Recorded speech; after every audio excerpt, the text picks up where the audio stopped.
Buzz Live. Buzz, buzz, buzz, buzz, buzz, buzz. It's Blake's Buzz Live. Buzz, buzz, buzz, buzz, buzz, buzz. It's Blake's Buzz Live. Hate less, read comics. It's Blake's Buzz Live. Buzz, buzz, babies.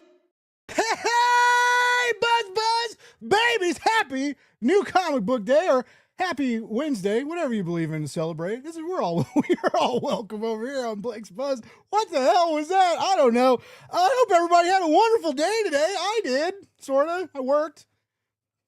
That's about all I did anyway. I hope you had a better day than that. I didn't get to make it to the comic book shop. Hopefully you did. Hopefully you got some amazing stuff to read. Hopefully you're taking a break from reading to tune in with us. Maybe you're bag and board, all that stuff you got. You're behind. You got stuff to bag and board from last week and a week before and a week before that. You just sit down, peel some plastic, slide in that cardboard and slot the goods. Hang out with us. Hopefully you're hanging out. We're having a fun show tonight. Maybe. You never know what's going to happen here. I just want to remind everybody though that one of our we got a special shout out to Michael Gecko Adams, who's got a new series Hero out from Keen Spot. To keep up with what he's got going on, and trust me, you want to keep up with what he's got going on, you go to geckoadams.com, sign up for his mailing list. He's got some cool comics that he's working on that we can't talk about yet, but it's going to be really cool when he starts talking about it. And I got to see a little bit of preview stuff on it. Anyways, exciting times. And also Hero is great. And if your shop can't get it for some reason or another, you head over to the Keen Spot shop. There's a link in the description. Guess what? There's going to be a link in the show notes for every book we talk about tonight. Sort of. There's not going to be a link for the free comic book day books we talk about, but you don't need a link for those. You just go to the store and get those. Go to your local comic shop. That's this Saturday. Can you believe that? Can you believe it's basically already May, which means it's almost June, which means it's basically July, which means the world's almost over. We're out of time, folks. I'm just kidding. I'm just kidding. So everything's gonna be okay. It's gonna be great.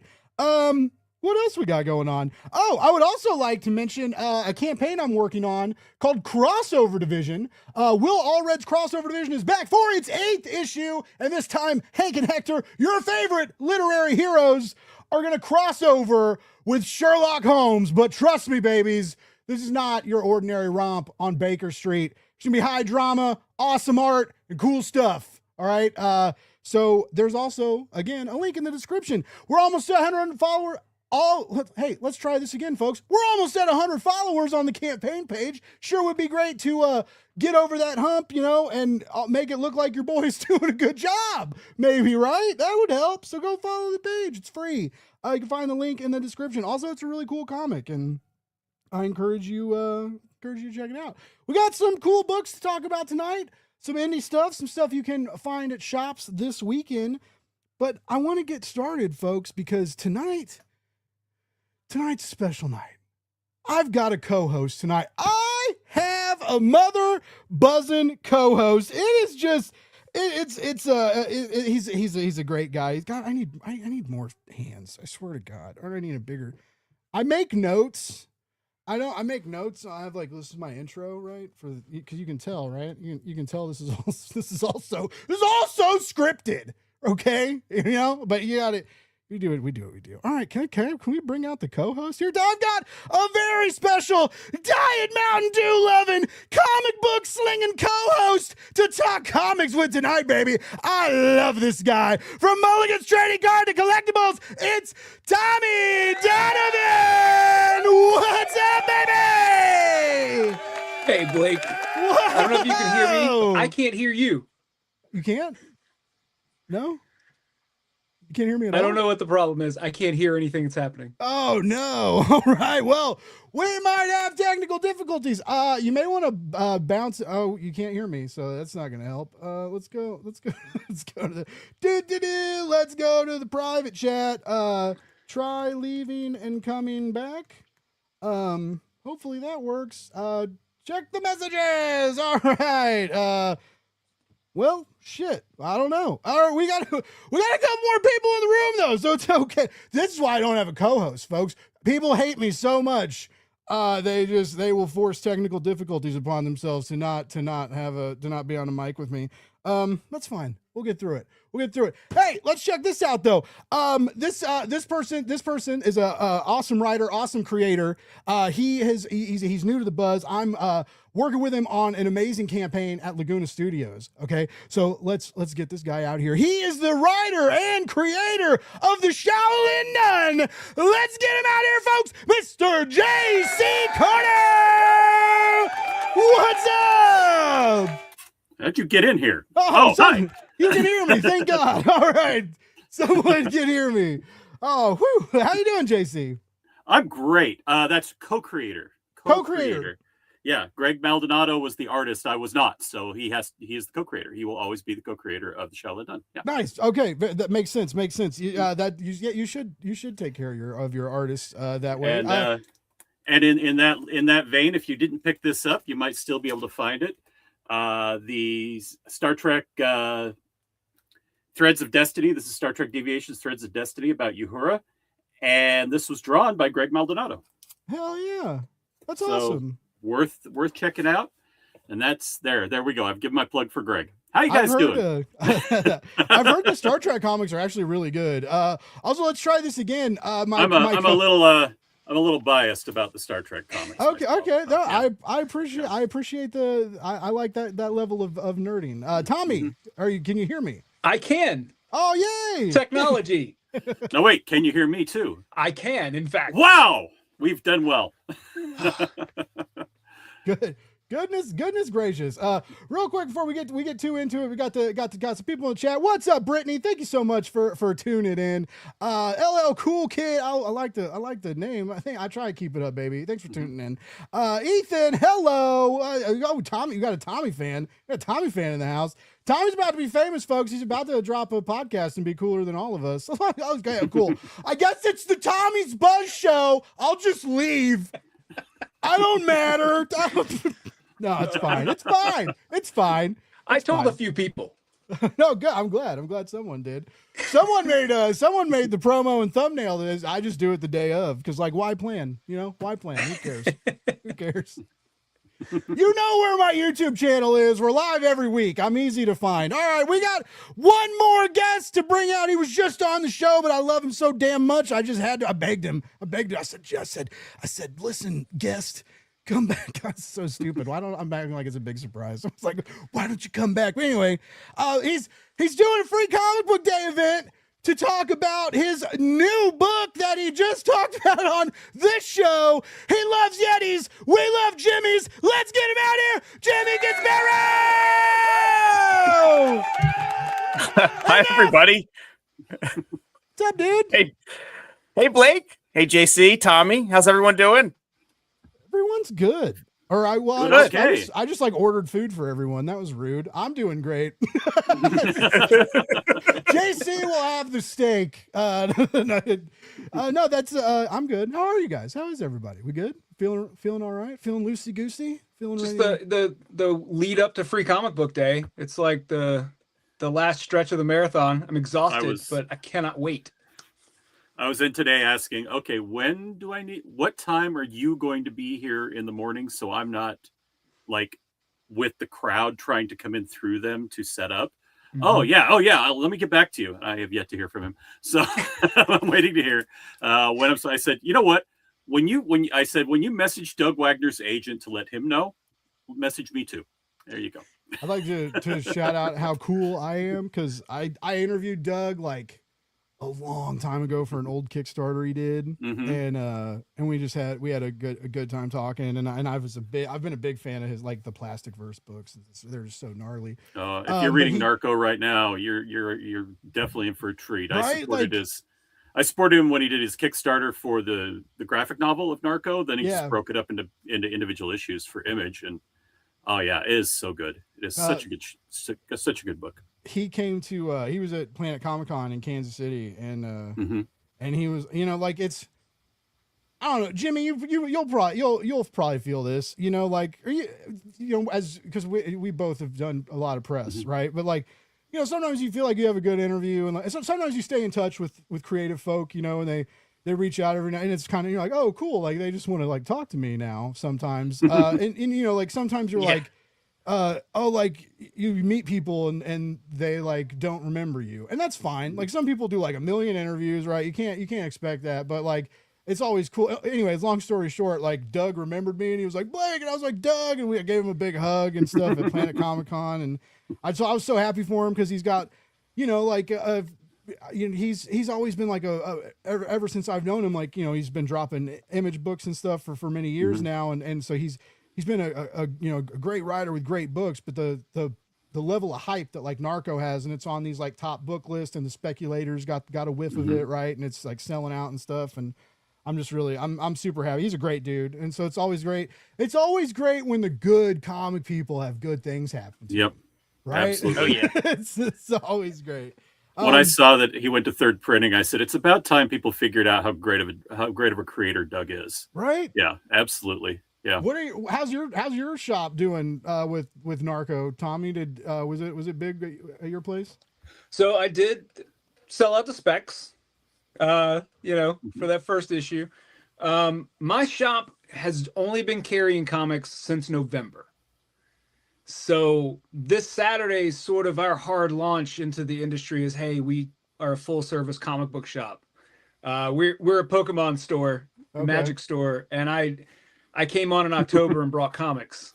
So you're kind of bringing, that's crazy. Yeah. I have a buddy, David Crispino, who is like a comic creator, but he just got a job at a shop to like run the card section. Kind of interesting. Yeah, well, cards are huge right now, and they're really not. They're like 2.5 inches by 3. The piles of cards are huge right now. Also, the piles of money you can make selling the cards. I agree. But I've been selling all this stuff since the 90s, and it all runs in cycles. Mm-hmm. So this current high the cards are on is eventually going to cycle down, and then the comics are going to sustain the whole collectibles industry, like Beanie Babies. I think I still have some of those in the attic somewhere. By the way, we got Heidi. Thanks so much for tuning in. What's up, Kenneth? What's up, Kenneth? Is Kenneth saying, hey, always. It's so sweet that people are tuning in, and I know why everybody's tuning in, and I do want to apologize because it's a misleading promo tonight. I will not be eating hot dogs on the air. It hasn't been good for numerous reasons. I'm just kidding.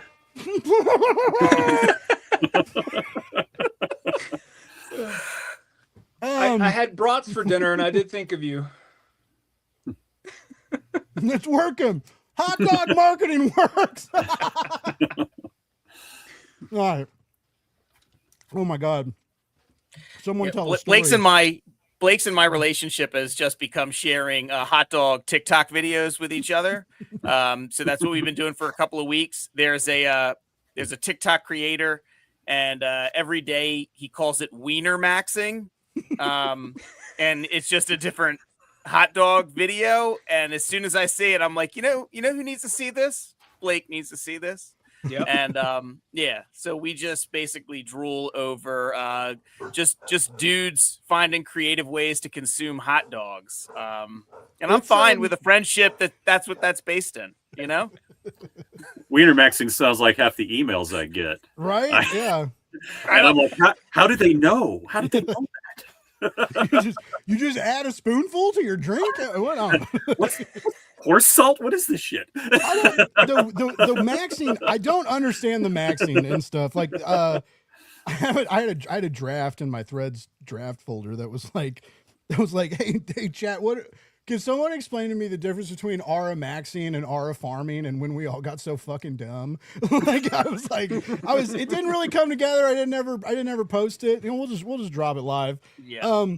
But yeah, I envy people who are aren't online as much as some of us are. There's a group of people who they don't know what looks maxing means. They've never heard of clavicular, and God bless them. I envy them. That'd be me. Okay. All right. Good for you, JC. Haven't heard. I stay off of TikTok for one thing. I don't hear that shit. And then I do Threads occasionally, but then I go down my Threads because I also do a political podcast. All of my threads wind up being in the political genre. So then I'm just going down the dark hellhole, and I'm like, you know what? You got to shut off threads, or you're not going to get any work done today. So yeah. That's been my thing. So yeah, I don't get all the fun shit. That's what I want, and I don't get any of that because of what I do.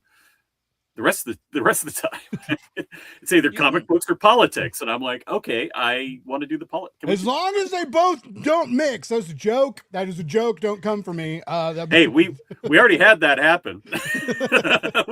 You can sculpt your algorithm so that you're only seeing what you want to see. My TikTok is bands I've never heard of. Oh, there you go. And comic book stuff. Yeah, and mine is beautiful women feeding people hot dogs. It's crazy. I tried to get thirst traps and I never got them. So it just turned into more politic. And I'm like, I'm going to respond to it. And as soon as I respond to it, there it goes. Yep. Yeah. There goes the algorithm. Now I'm stuck with it. Yeah. And then you get like, I don't know. I think it's like remnants of Catholic guilt and just like me making myself feel stupid. But anytime I get, when I get heated, because I try so hard to be positive online, and I know sometimes I'm not, and people remind me a lot when I'm, they're like, you're supposed to be the happy guy. I'm like, sorry, I'm not singing and dancing right. Anyway, but it's, it's just sometimes, anyway, when I get heated, I feel so dumb. Like, I'm just like, you wasted so much energy, and like went through like a range of emotions. And even if like, I'm usually smart enough not to type them out and like get into e-fights anymore. I'm usually like, I mute or block and walk away. But I mean, still, like if someone like really pisses me off, like, I mean, there's like hours later, I'll be like, I can't believe I let that guy, and I'm just like, it's just such a waste of time and effort. It really is. It really is. Sometimes you call someone a rat F word and that's they feel guilty about it. Anyway, even if you're right. I stand by what I said though. that phrase is not used enough. That is a great, I mean, I wasn't making any comments on who you directed it towards, but just that phrase in and of itself, calling somebody that, we should bring that back. Oh, you know what else we should bring back is awesome questions like this. All right. I'm not even going to try and pronounce your username. I apologize. I'm not that advanced. This person is asking, hello, I'm going to ask you a question. I want you to tell me your honest opinion. I'm adding honest in there. They just want an opinion, your opinion. Do you think we've been to the moon? The mission Apollo 11 is real. 7 times. Let me 7 times. We've been to the moon 7 times with the Apollo mission. We've never been to the moon. It was all directed by Stanley Kubrick. Just went again. Went again with the Artemis mission. Stanley Kubrick, he directed it. He filmed the scene on the moon, but he's a perfectionist, and he was like, we're going to film this on location. So he forced NASA to go to the moon. There was no way he was going to do it without low gravity. Absolutely, there was no way he was going to do it without low gravity. He's like, no, we're going to the moon. He said, we're going to the moon. Did you know he's from Brooklyn? We're going to the moon. He actually really is from Brooklyn. But yeah, he. No, it's real. You fake it once. You don't fake it 7 times to, you fake it once and then you shut up about it. That's how you do it. So yeah. It legit bothered me. I really hope a lot of it was trolling and like just people saying outlandish, ridiculous stuff to get like comments and engagement. But just the flat earthers coming out of the cracks like cockroaches when the lights go out. Oh my God. Like they got really triggered. I'm sorry. Every beautiful picture of the moon, every cool picture of the earth, like all these amazing things. And like the astronauts like doing stuff. And like, I was getting emotional sometimes watching it. Cause it was just like, it was like, wow, like this is, especially now, like there's all this terrible stuff. And it was just like, we're dealing a lot with distractions, right? Big distractions pulling us away from certain things. And like, this was a distraction that I appreciated, like it was, I couldn't believe how into it, how much I got into it. I didn't think I would. And all of a sudden I was like, what happened today? What happened today? What happened with the Artemis mission today? I want to watch. I want to see what's happening. Yeah. Every day. Yeah. You guys space nerds, Jimmy, Tommy, you guys. Well, I was a huge space nerd, like just everything about the space program, I actually at one point wanted to be involved to the point where in high school I applied to the Air Force Academy to be an aeronautical engineer. I actually got in, and then at the last second turned it down, and my life went in a totally different direction. But for all throughout high school, that was my goal: go to the Air Force Academy and be an aeronautical engineer. I still remember you have to be like appointed or nominated through a representative office. It was Kurt Weldon's office in Pennsylvania, and I got nominated by his office. I got appointed and accepted, and then at like the very last second, I decided I changed my mind and did something totally different. Went to St. Joe's and studied psychology and theater. So but yeah, I was a huge space nerd. I didn't know if that was if you like decided you wanted to go into law after that, but so you went in a different direction and then ended up in another different direction even later. That's and I wanted to be an actor for a while, and then after I graduated from St. Joe's, I worked for a year and then decided to go to law school. And now I've been an attorney for April 20th was 20 years that I've been an attorney. So whoa, it's crazy. I've lived a lot of lives. Sinestro Cole says Jack Parsons, who founded the space program, thought he was a reincarnation of Simon from the Bible. I don't know. Okay. Can we fact check that? Yeah. I'm looking. Just so do we allow fact checking? I'm looking at my dog Get our Bruce fact checkers on it. because there's hot dogs on my desk. So the JD dogs allows to have fact checkers. I don't know. We can't avoid that yet. Maybe I don't know that that's true, but I don't know that that's false. So I won't say what. It's a neat story either way. Maybe it's a fun story. Well, I'm sorry, but Blake, I have I just got a text from my wife that I have something else that I'm supposed to be doing right now, but I gotta go. But I just wanted to pop in and say hello to everybody. And where are you gonna be? Where are you gonna be? Tell us. Saturday. Yeah, free comic book day. This Saturday I'm going to be doing my very first signing for the book that just came out that I talked about with Blake and my co-creator Amber. It's called Penny and the Yeti. I'm going to be at the comic book shop in Wilmington, Delaware from 11 to 1 on Saturday. And then I am going to be that same day later on that afternoon down at Captain Blue Hen Comics in Newark, Delaware from 2 to 4. Nice. I'm very excited. My kids will be there, and Penny will be there, my older daughter Charlotte, and we'll be, signing comics and telling people to go buy some more stuff in the shops. So, oh yeah, the book is amazing. If you're in those areas, go check it out. If you're not, I think you can get Penny and the Yeti anywhere, and you totally should. And you should buy it for like every kid in your life, or kids you don't know. Donate them to a school. Probably do cool stuff like that. Jimmy, I hope you have an amazing Saturday, and like your first creator signing on Free Comic Book Day is like so serendipitous. I hope you have an awesome day, dude. Thank you. I'm very excited, and Blake, you've been awesome in terms of supporting me and the book, and I can't thank you enough. JC, Tommy, it was nice meeting both of you. Nice to meet you. Buzz, baby, I'm out. Have a good night, buddy. All right. Well, thank God we got rid of that guy. You do one good book and the success just goes right to your head. I love Jimmy. Jimmy does a lot of interviews at Comic Book Yeti. If because I know we got new audience members from the EXP that may not be familiar with but yeah. So Comic Book Yeti, they do reviews. They have an amazing podcast, and Jimmy and Byron are a big part of that. I really encourage everybody to check that out. All right, so. As we mentioned, this Saturday is Free Comic Book Day. Tommy, how long have you been planning? Especially because I feel like you said you just got hired as the comic guy, right? So you probably want to make a pretty big stomp for Free Comic Book Day and show this shop that the floppies mean business, right? So how long you been planning this? What have you been with? In my head, I've been planning it since the minute I got hired, but really.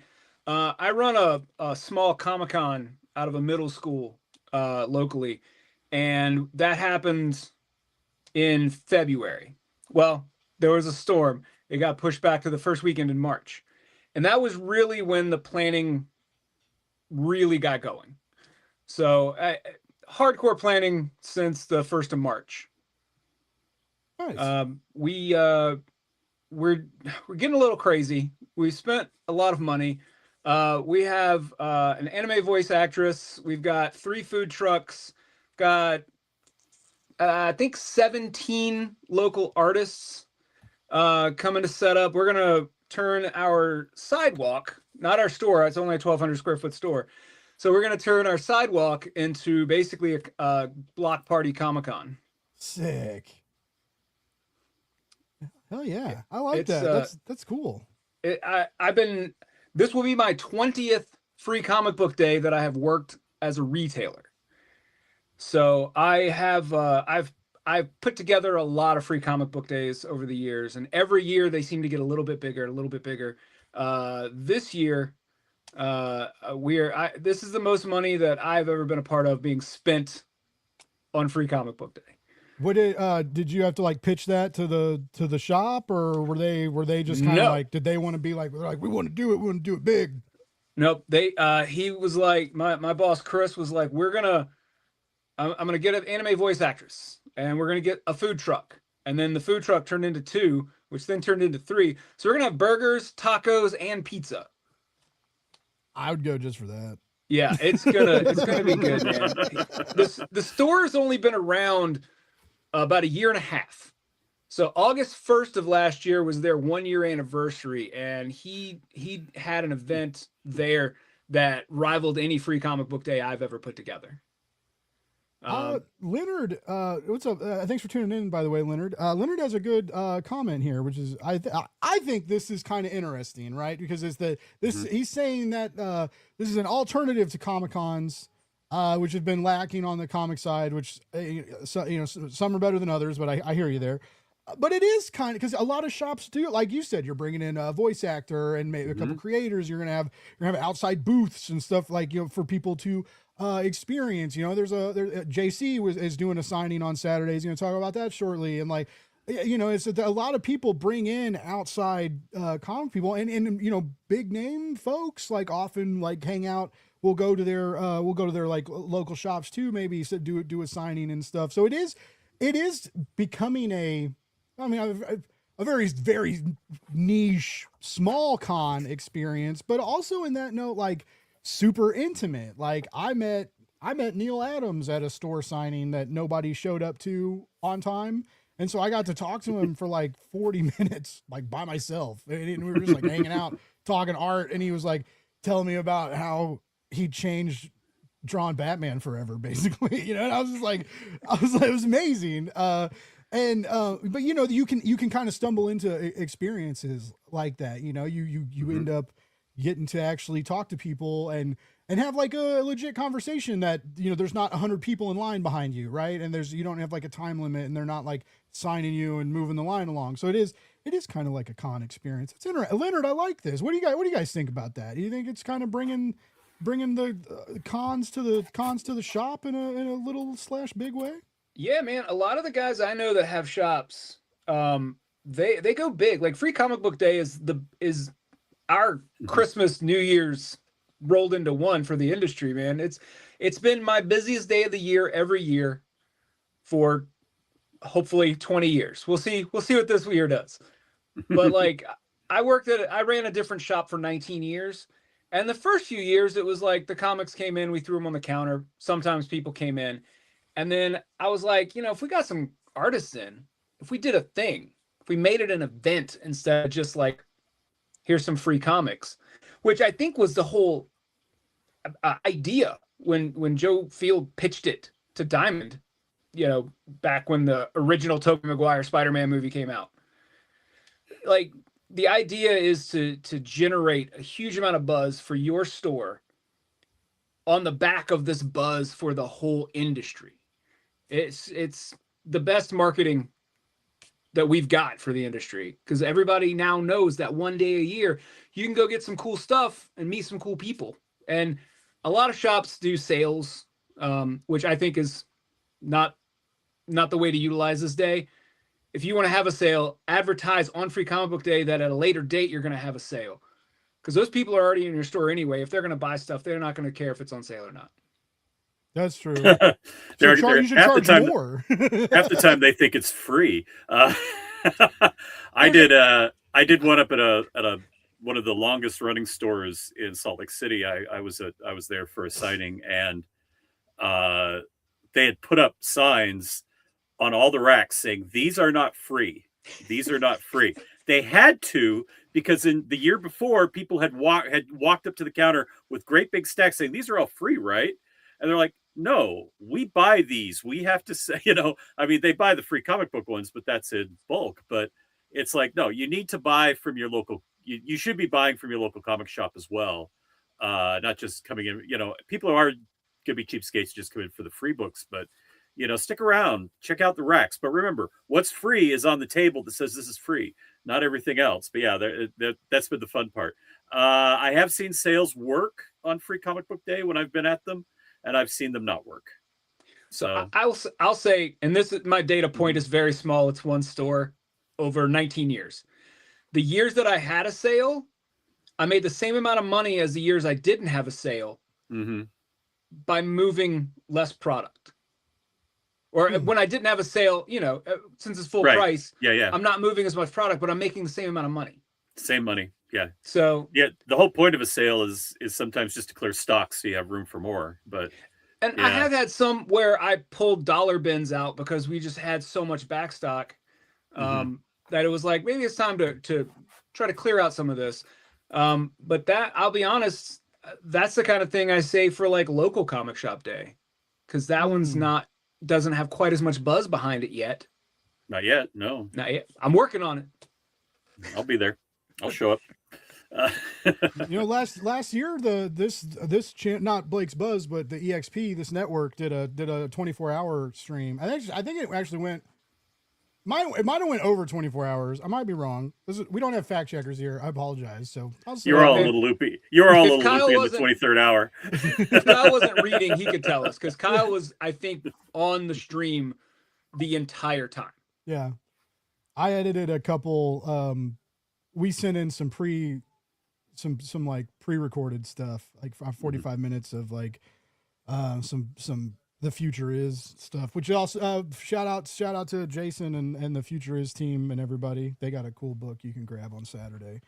Megan actually was going to come on tonight, but she had to work late, and she actually found out. I was like, Megan, do you? Because I think I've asked Tommy what his store's name is like 18 or so times now, and I never write it down. I put it. He put it.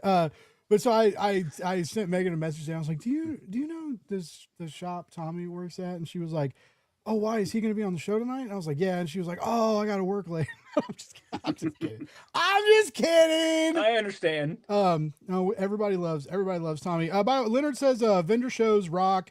He got to talk to Roger Stern at a couple of the smaller shows when he was growing up. They would have comic and ball card shows. You get an athlete or a creator to meet. Yeah, like. Yeah. I actually want to start exploring more of those. Like, there's a lot of like small Midwest conventions, and kind of outside of like New Comic Book Day, of course. I have a question before we move into JC's event this week. So, like, Tommy, I was a bouncer for 7 years, right? And so, like, St. Patrick's Day was always like a really intense day because you like. You knew you were probably going to make some money because the bartender's going to get their asses kicked. And if you help them out, they'll tip you out real well at the end of the night. Right. So like you do some of the work for the bartenders, you make some side cash money. But it's also, it's a very long and stressful day.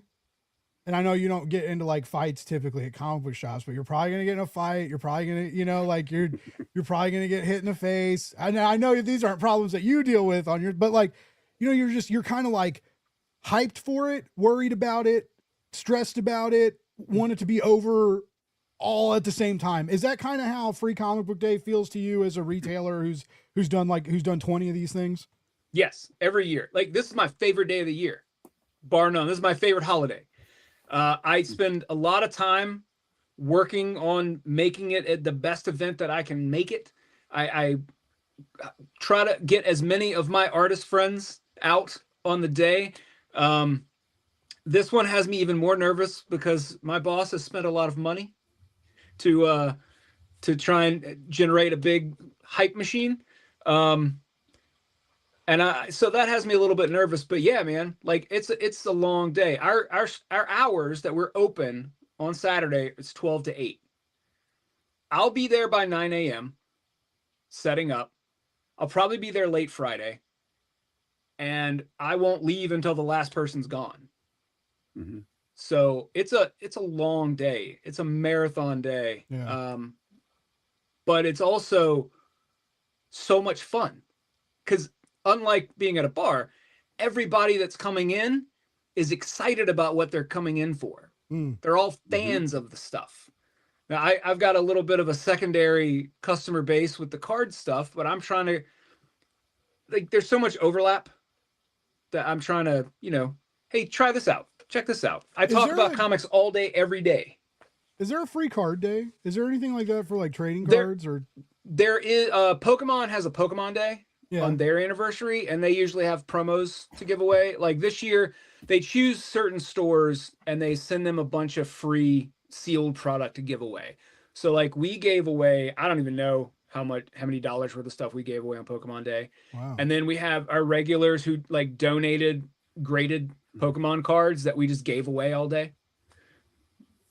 Sweet. So, yeah. Nice. I'm just getting. I've bought some Pokemon cards and I played it with my buddies on the app on the phone. But I like the games and I think the cards are pretty. But I just I can't get into cardboard, man. Comics is already expensive enough. Comics and podcasting and hot dogs. Money doesn't grow on trees around here, folks. Those hot dogs add up after a while, They do. They really do. I eat Especially that if you get the good quality ones, man. That's expensive shit. Yeah, yeah. We're all beef over here. We're either Maker's Mark or Costco. I can't remember what the Costco ones are, but I'm eating. We're snacking on Maker's Mark dogs tonight, which it's a good beef dog. JC, how do you you're doing the signing this weekend with some I just had a stroke. Whatever. You're doing a signing. I'm doing a signing this weekend with Doug Wagner. That's what I was trying to say. Yeah, there we go. But I porky pigged all over. Guy, yeah. And how did you help organize that? Do you know this? Is it like your local shop and they know you? This is my local shop. So we have our shop. The Nerd Store started out as just a small little comic shop, very humble. Charles and Roger Prowse, you probably will have met them at Comic Pro, or they have said something really profound at Comic Pro because they really care about the industry. They've actually moved a lot of things. They made a lot of things happen because of what they do at Comics Pro. But they started the Nerd Store 20 years ago, I want to say, out of a mall, the local mall that I live 2 blocks from. And the Valley Fair Mall in West Valley City, Utah. Lovely West Valley City for those who don't know West Valley City. They've been running this shop for about 20 years, and they put together this thing. They now own 3 shops throughout the metro area, and they have creators at every single one of them. Doug Wagner is our local superstar celebrity, comic book celebrity. So he'll be at the Nerd Store along with me because I asked if I could be at the Nerd Store because it did well for me last year. And they're like, yeah, you can be at the Nerd Store. And I'm like, you'll be in with Doug. I'm like, yes, that's what I want. So come see Doug and then stop by and see me. That's what I want you to do. I will be signing for Shaolin Nun. Obviously, you would have had to pick up Shaolin Nun already. We've had 5 Kickstarters. Where you been? So we now have a 6th Kickstarter here for the entire first series. Blake has been helping run it and doing a great job. We are 75% funded after 10 days, and I would like to be fully funded by this weekend because I've never had that. I've always been piking in on the last day, every single one of them. I've been doing this since 2020. Please give me a win. Give me a win. Just show up. Bid it out. Right now, we're trying to see which set is going to outsell the other. We have a digital set of issues 1 through 6 and a printed set, and right now they're almost neck and neck. The printed set's doing just a little bit better, but the digital set's doing just a little bit better, probably because it's $25. But I want to see if they tie up, if they can move forward. Yeah, there's that guy who wrote it, that hack. And then the amazing talented artists who've been working on it. Greg Maldonado, who drew the first 3 issues, along with Laurie Foster, my publisher now, but at the time, my inker for issues 2, 3, and 4. Taya Ankum took over for Greg, and then her twin sister Tahila, came in as inker on issues 5 and 6. Together, they call themselves the Siamese Froze. They're out of Alabama, and usually are at that big con in Georgia. I can't remember the name of the one in Atlanta. But they're usually at that one. So find the Siamese Froze when you're out. They're really talented. Lala Narita's been with me since the beginning. One of the most talented colorists I've ever worked with. And then Andrew Malin did the letters for issues 1 through 4, and then said, JC, I can't do this anymore. Can I come over to your house and give you the templates and have you take over? I'm like, yes, fine. Freaked me out. And then I said, wait a minute, why are you freaked out? You're a graphic designer. You've been doing this for years. Just do it. And I did. And it was fine. It was fine. I just when I never realized until I used to run a design studio a couple of years ago, and like a couple of years ago now, and I never realized how, because the guys mainly did lettering, but I never realized how much like graphic design and lettering like crossed out. Really is. It's like so much of the same stuff.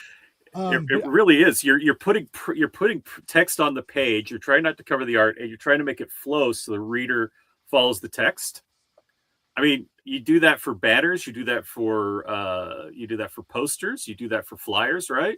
Yep. I mean, that's graphic design. I mean, I was like, why am I freaking out? I know how to do this stuff, and so I'm doing it now, and I don't mind it because it gets it done faster.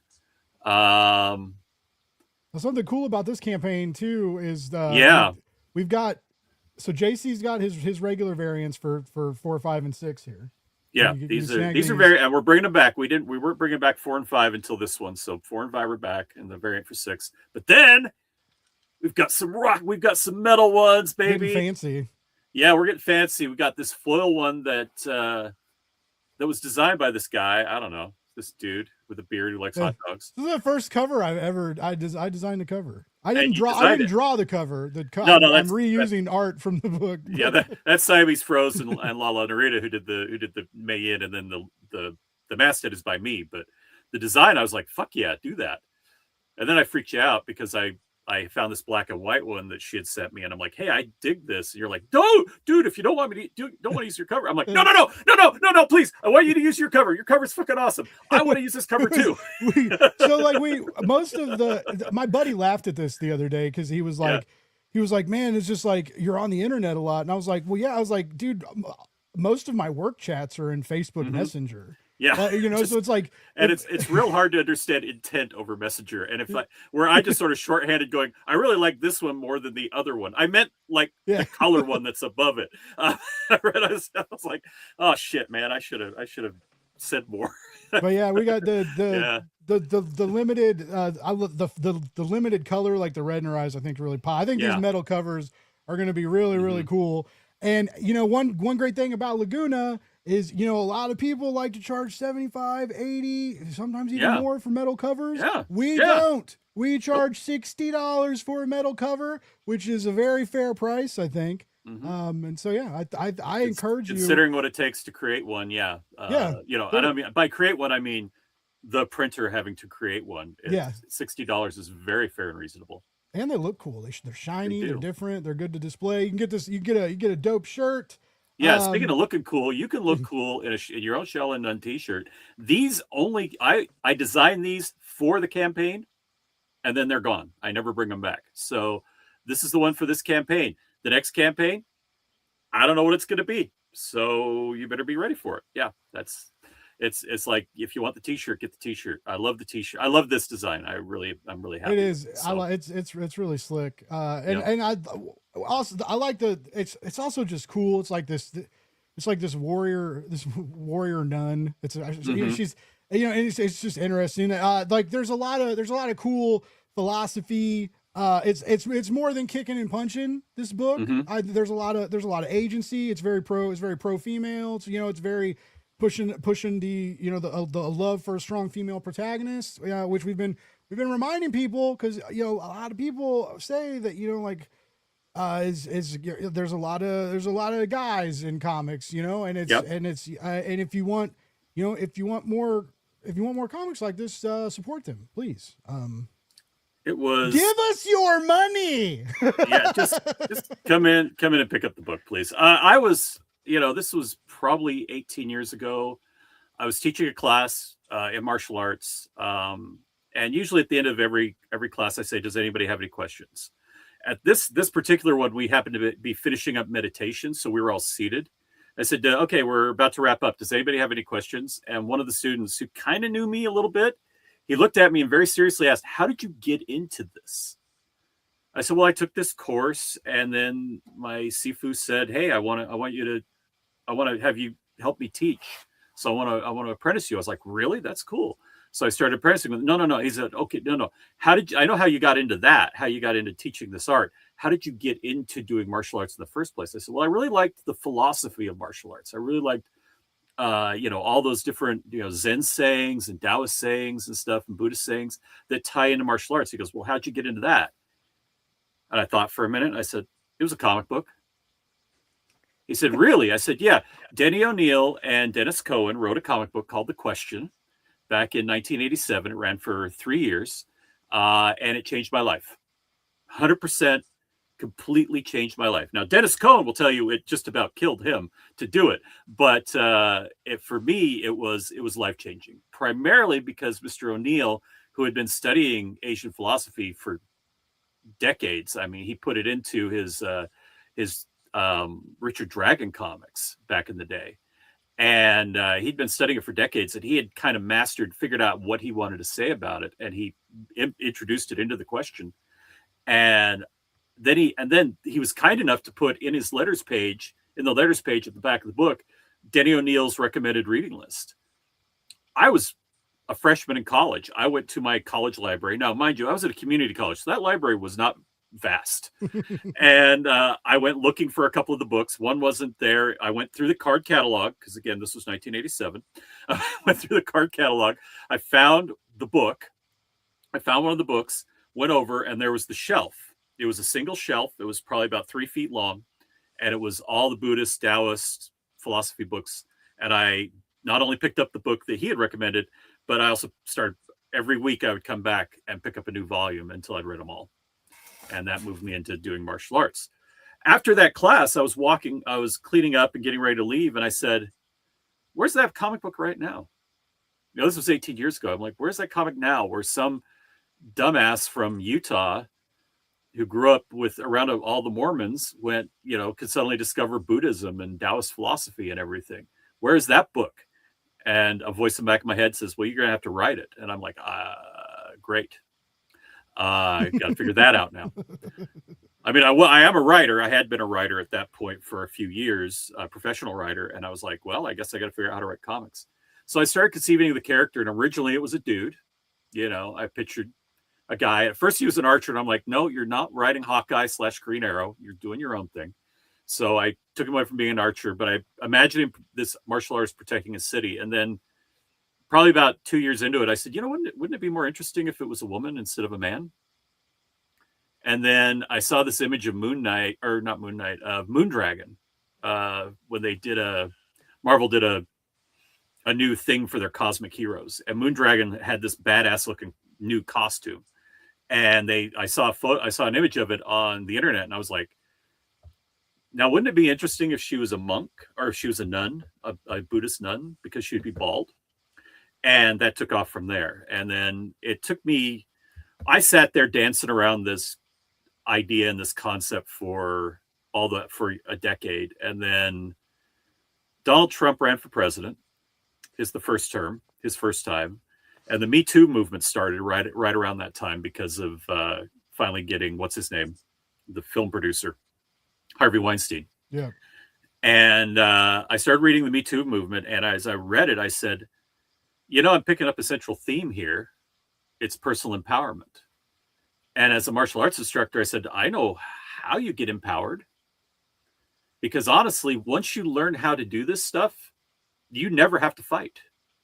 People look at you and they don't mess with you because they they can just tell, especially predator, the predator guys and that, they will look at you and they'll go, oh, that guy knows how to fight. I'm not going to bully him. And they usually stay away from you. So 9 out of 10 of them will stay away from you. Now, if they're drunk, that's a whole different story. And I've had to knock a few drunks around. I've never been a bouncer, but I've bounced a few. And I've had my ass saved by regulars so many times. Right? Yeah, right. I can't fight.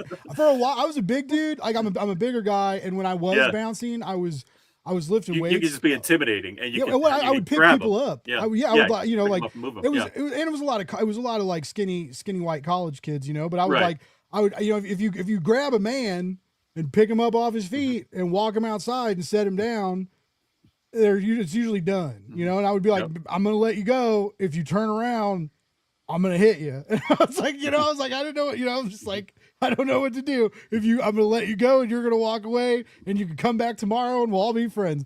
But I was never a great fighter. There were a couple times where I got into some. You got a little outclassed. And I had some regulars swinging and.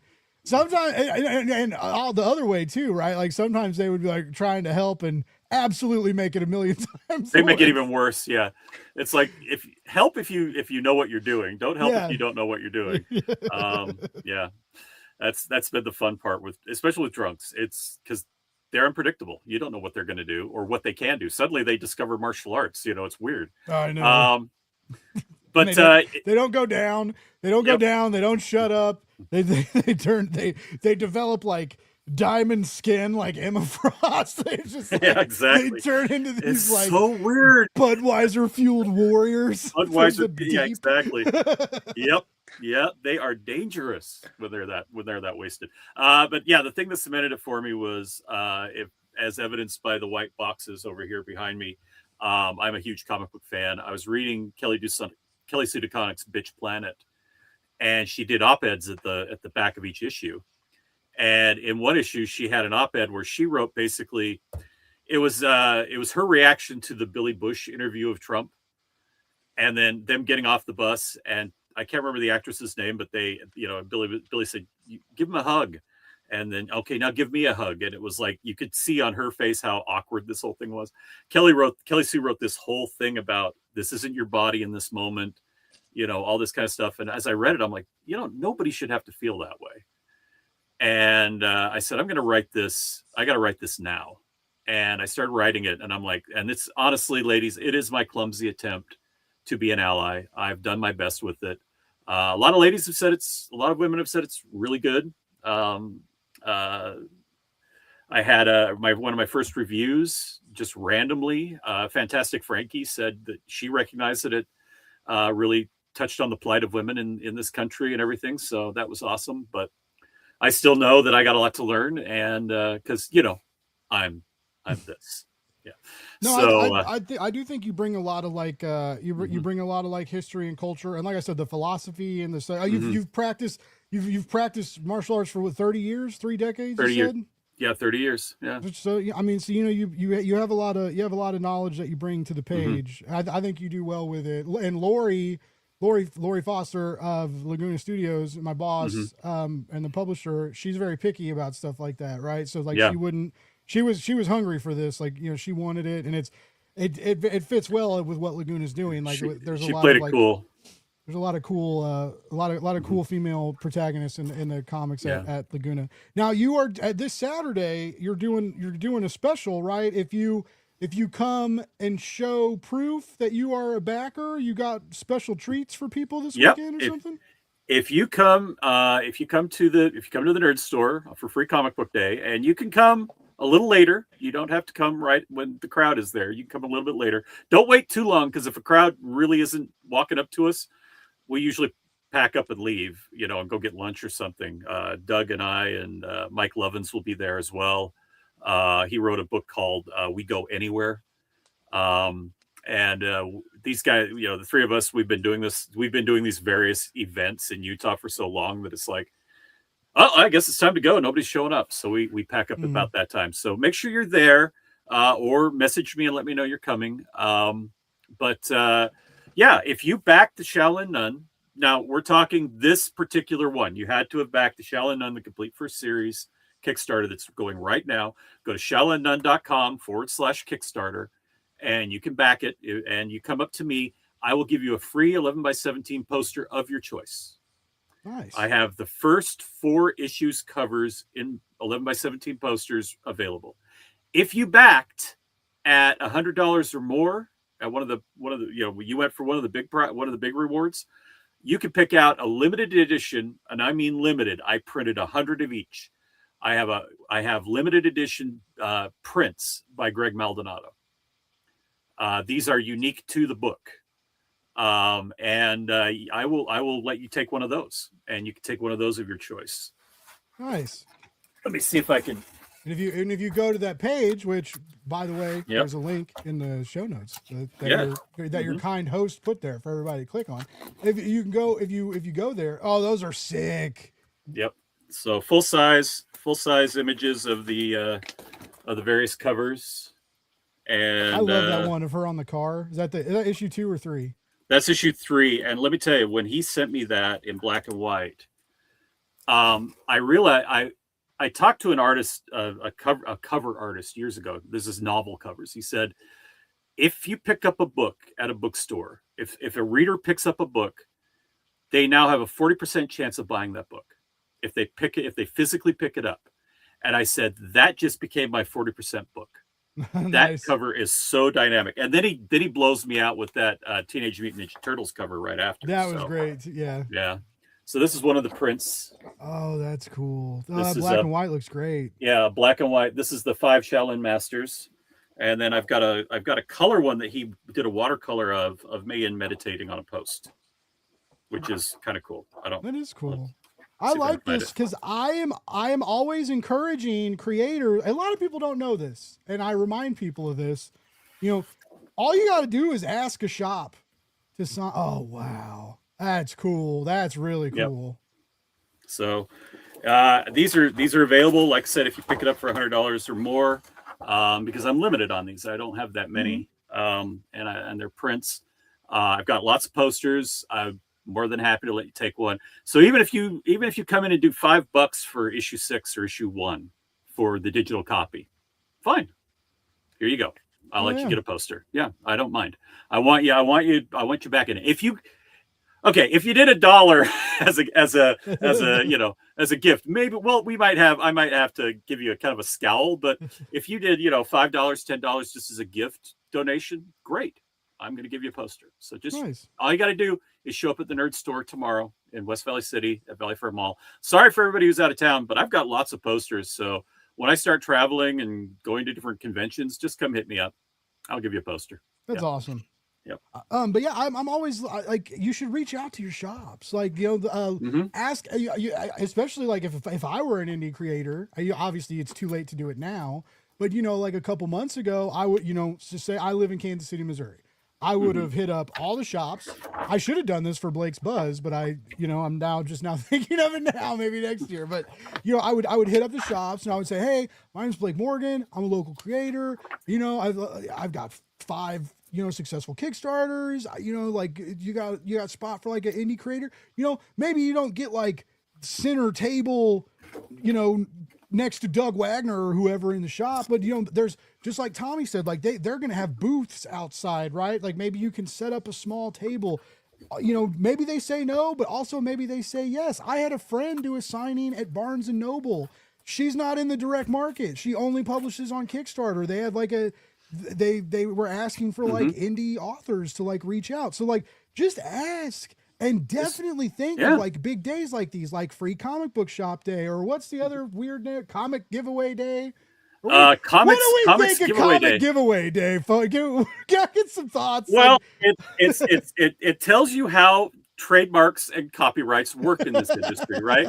It's the same reason why Shazam can't be called Captain Marvel anymore. Yeah. Everybody who's old, and why Captain Marvel's now a girl. It's because Stan Lee back in the 60s said, "Oh, they want to publish that? I'm gonna steal it." And he went and created a character named Captain Marvel, and because he's like, we're Marvel, we should have Captain Marvel.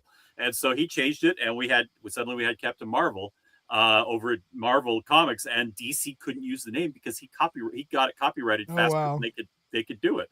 But no, it's Comics Giveaway Day is because Diamond was not treating everybody right a few years ago, and DC got sick of it and started their own distribution company called Lunar Distribution. Well, they cooperated with somebody, but yeah, I gotta interject. Yeah, that I don't think that's entirely accurate. Mhm. Diamond had its flaws, 100%. Mhm. But the reason that DC left Diamond was because during the pandemic, Diamond shut down. Right. And Yeah. Diamond shutting down saved half the comic shops in the country. Mhm. Now, I was lucky. Virginia had weird rules where as long as people were spaced apart, I could stay open. So during those weeks that comics didn't ship, it was fine. We had just started doing a Facebook Live sale every Mhm. Tuesday night. Everybody wanted to support us, so we were making normal Wednesday dollars on our Tuesday night live sale. I got to sit and process 30 years of back issues. But there were a lot of shops that weren't allowed. These people weren't allowed to go to their stores. The entire state was shut down. Had Mhm. Diamond not stopped shipping, a lot of shops that are here right now would not be here. And AT&T bought bought Warner Brothers with the idea Mhm. that the movies and the media and the IPs would shore up some deficits in their Mhm. ledger. And because the entire entertainment industry shut down, they panicked. They freaked Right. out. And I don't have anything bad to say about Lunar. They do a very good job shipping me my books. Mhm. But if Diamond hadn't shut down when they did, a lot of people would have lost their businesses. That's fair. That's fair. So anyway, DC started Lunar, and that took away one of Diamond's big two. And then Lunar started pulling in other small creators, small publishers, Mhm. and Diamond was getting a little nervous. Their whole thing was built on the bulk of being the only one, of being the monopoly. And then Marvel, basically Disney said, "Can we do the same thing?" Marvel said, "Well, we have a distributor for our trades and graphic novels, but it's Penguin Random House." And basically, Penguin Random House said, "Okay, Disney, we'll do whatever you want." And they started doing their own distribution, and that basically tanked Diamond after that. They declared bankruptcy last year or 2 years ago. And last year was the last year we had the Free Comic Book Day under Diamond. They owned the copyright. They owned the trademark for Free Comic Book Day. The company that bought them was a game company. Yeah, Universal owns it now. Yeah, and this game company came in, and they think they call themselves Ad Populum, but they were this game company before that. And they were like, why would we give comics away?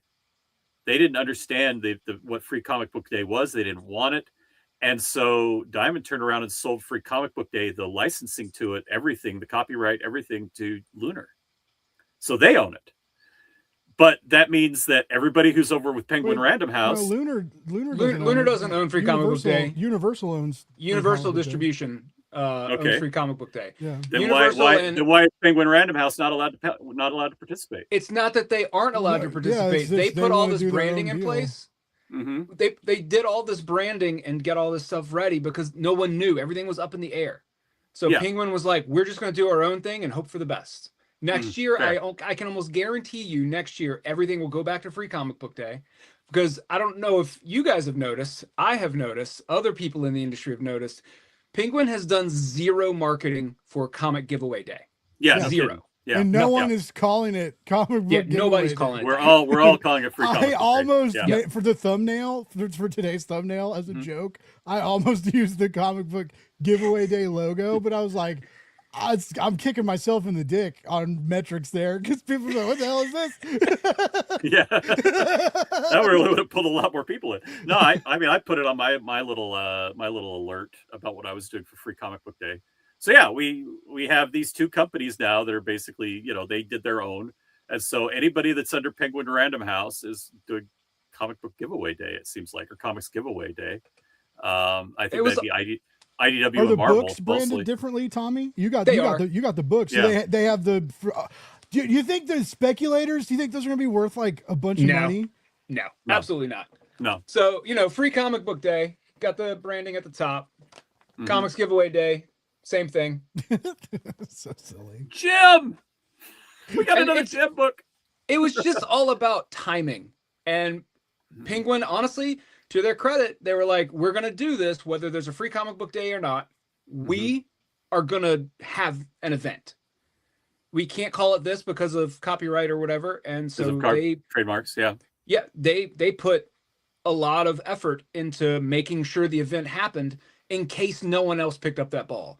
And I honestly, I kind of think because they haven't been marketing it, like they recognize that nobody wants to call it comic giveaway day, free comic book day. We're 20 plus years of branding. They don't want to mess with that. I can't imagine. The people that I know at Penguin are smart. They're smarter than me. So I feel like if I can see that, they definitely can. Yeah. And yeah, unless something really big happens for them under this, they won't. They'll change. They'll be back. I agree. Yeah. They'll be back to free comic book day. Something major would have to happen.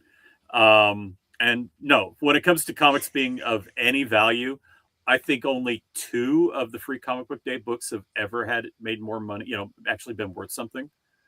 I know, Let I me paid take a guess. $7 for the. I didn't get to a free comic book day when when X-Men when Hickman's Krakoa saga was going strong. right, yeah. And they had a free comic book day issue and I needed it for like my Hickman Krakoa singles extravaganza collection that I was So making. you can have a full collection. Yeah, and so I had to pay like $8 for it on eBay.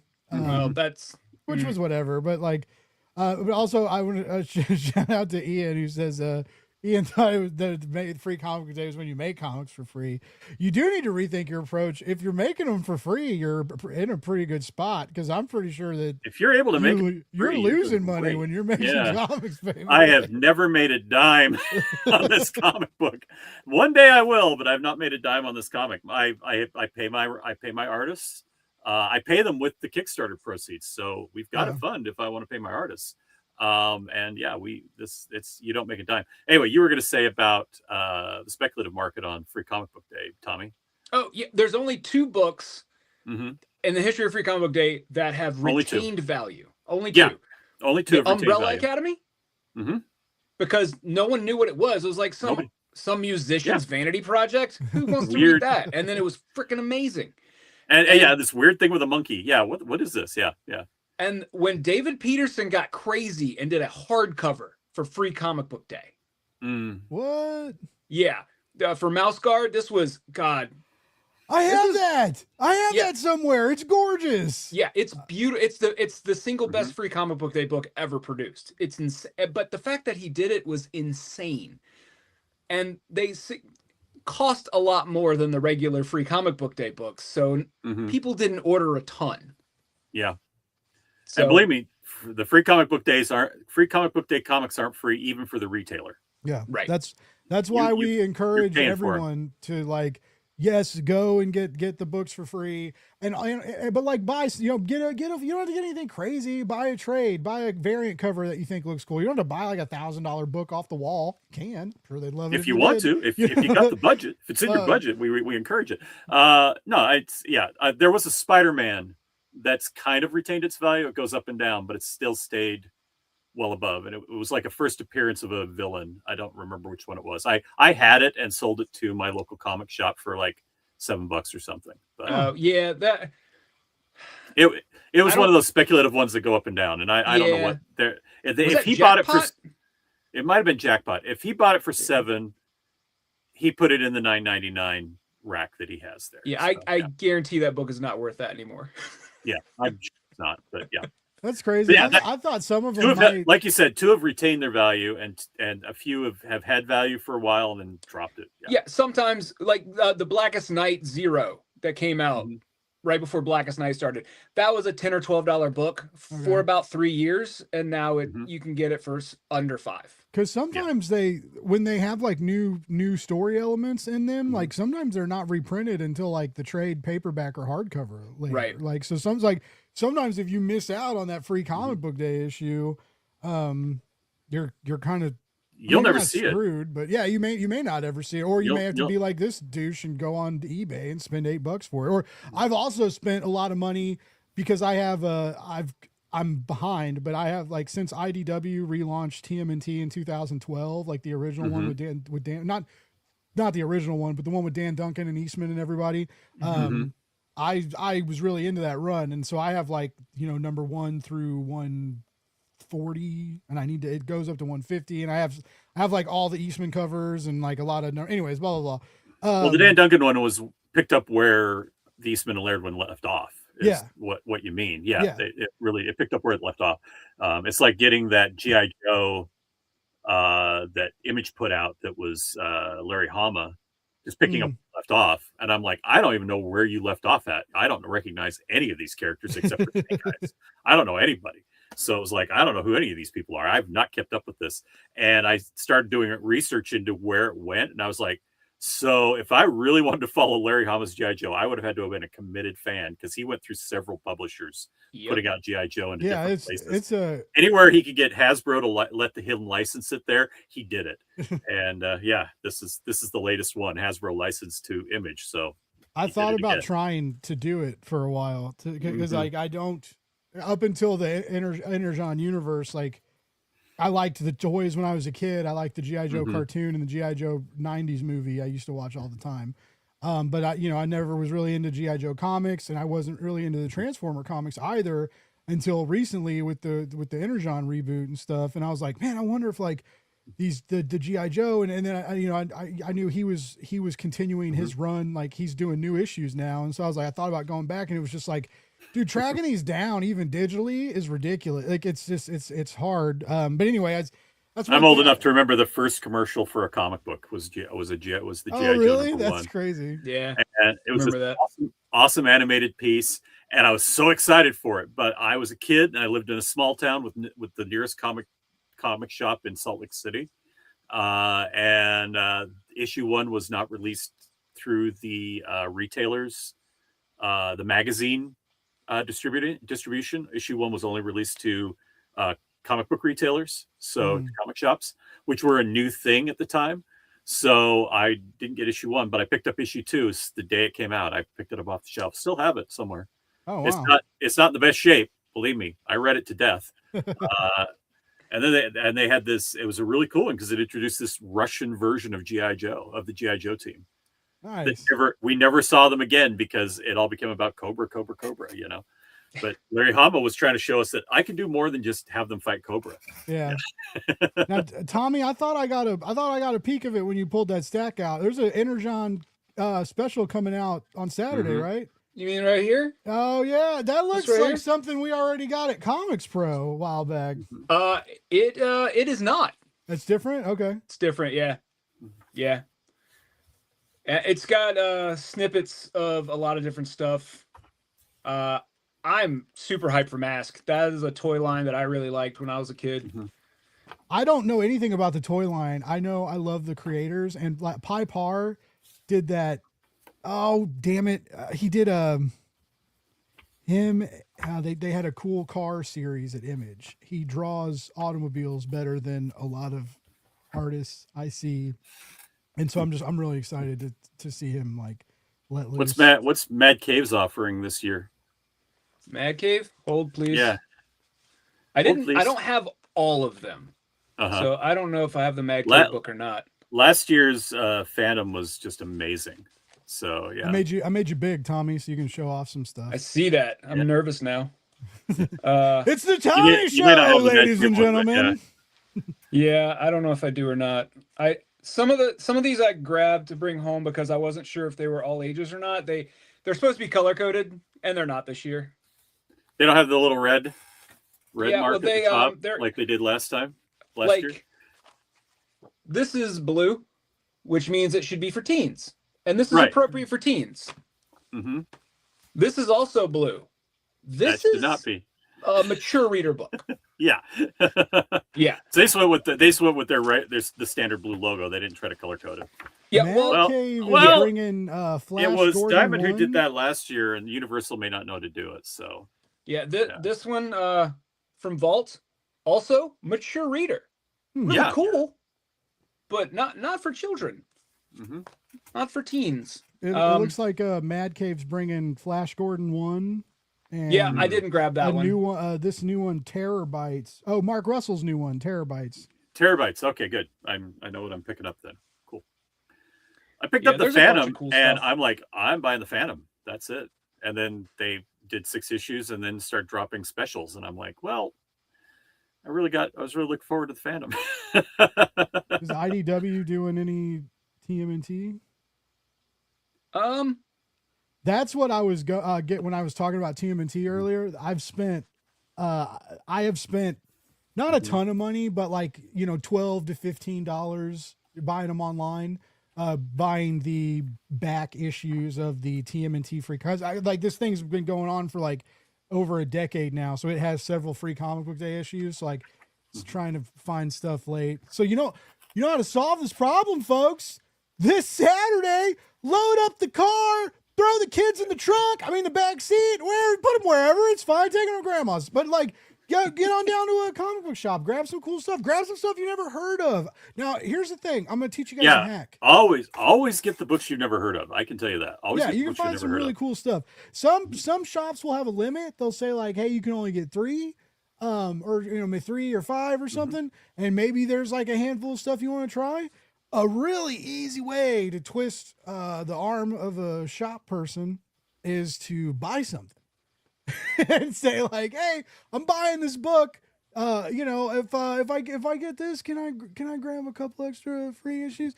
I'm pretty sure no one will yell at you and tell you to leave. And if they do, I apologize because I'm a podcaster, not a comic book retailer. But Tommy, am I wrong here? Is it does your shop have limits? Like how do you treat that? Like, all right, so typically our limit is 5. The shop that I used to work at, Richmond Comics, it was a limit of 5, but 1 book per household. So if you got 3 people in the household, that's 15 different books. That cuts down on some of the speculator stuff. Because in the past, there has been some speculator stuff. This year at Mulligans, I have ordered a lot of books. I have no idea what my turnout's going to be. So we're going to sort of have a little bit of a free-for-all this year. We're going to just I'm going to have them separated by age range. And, we're going to kind of let the kids do what they want and see what happens. Nice. You're going to have like adults like picking kids up, throwing them out of the way. Well, I'll child. I'll end on this because I gotta go watch the latest episode of Daredevil. I haven't watched it yet. The reason why we have the limits have been put on is because these guys would come in thinking they're being all speculator stuff, and they'd grab like 5 copies of a book of one of the free comics and walk out. And when the kids came in, an hour later, the book was gone. And it was like and the retailer's like, I know we had enough. And one of the guys that was, assigned to watch the table was like, oh yeah, 5 dudes came in and just cleaned us out. 5 dudes got our whole stack. Yeah. Why didn't you stop them? Oh, I didn't know I needed to. So it's like, whether there's a limit or not, get 1 of each book, guys. Like Tommy said, 2 have held their value. 2 out of 20 years of doing this, thousands of books being produced, 2 have held their value. You're not going to find your most valuable one. If you got to pick one up for a friend, make your friend fucking come. That's all. If he's got a hold of the comic shop, say, you know what? I'll tell him to put one in your hold. There you go. Yeah. Or call the comic shop and say, hey, I really want the Spider-Man that's coming out from Marvel or whatever the Marvel offering is. I'm not sure. I don't pay attention to that stuff anymore. But because I just pick them up when I get there. But I'm like, whatever the offering is, just call your local retailer. Say, could you throw that in my hold before it starts? They're like, yeah, we'll go grab you one. They'll do that. They don't care. Yeah. Oh yeah. Well, JC, I know you gotta Yep. get out of here.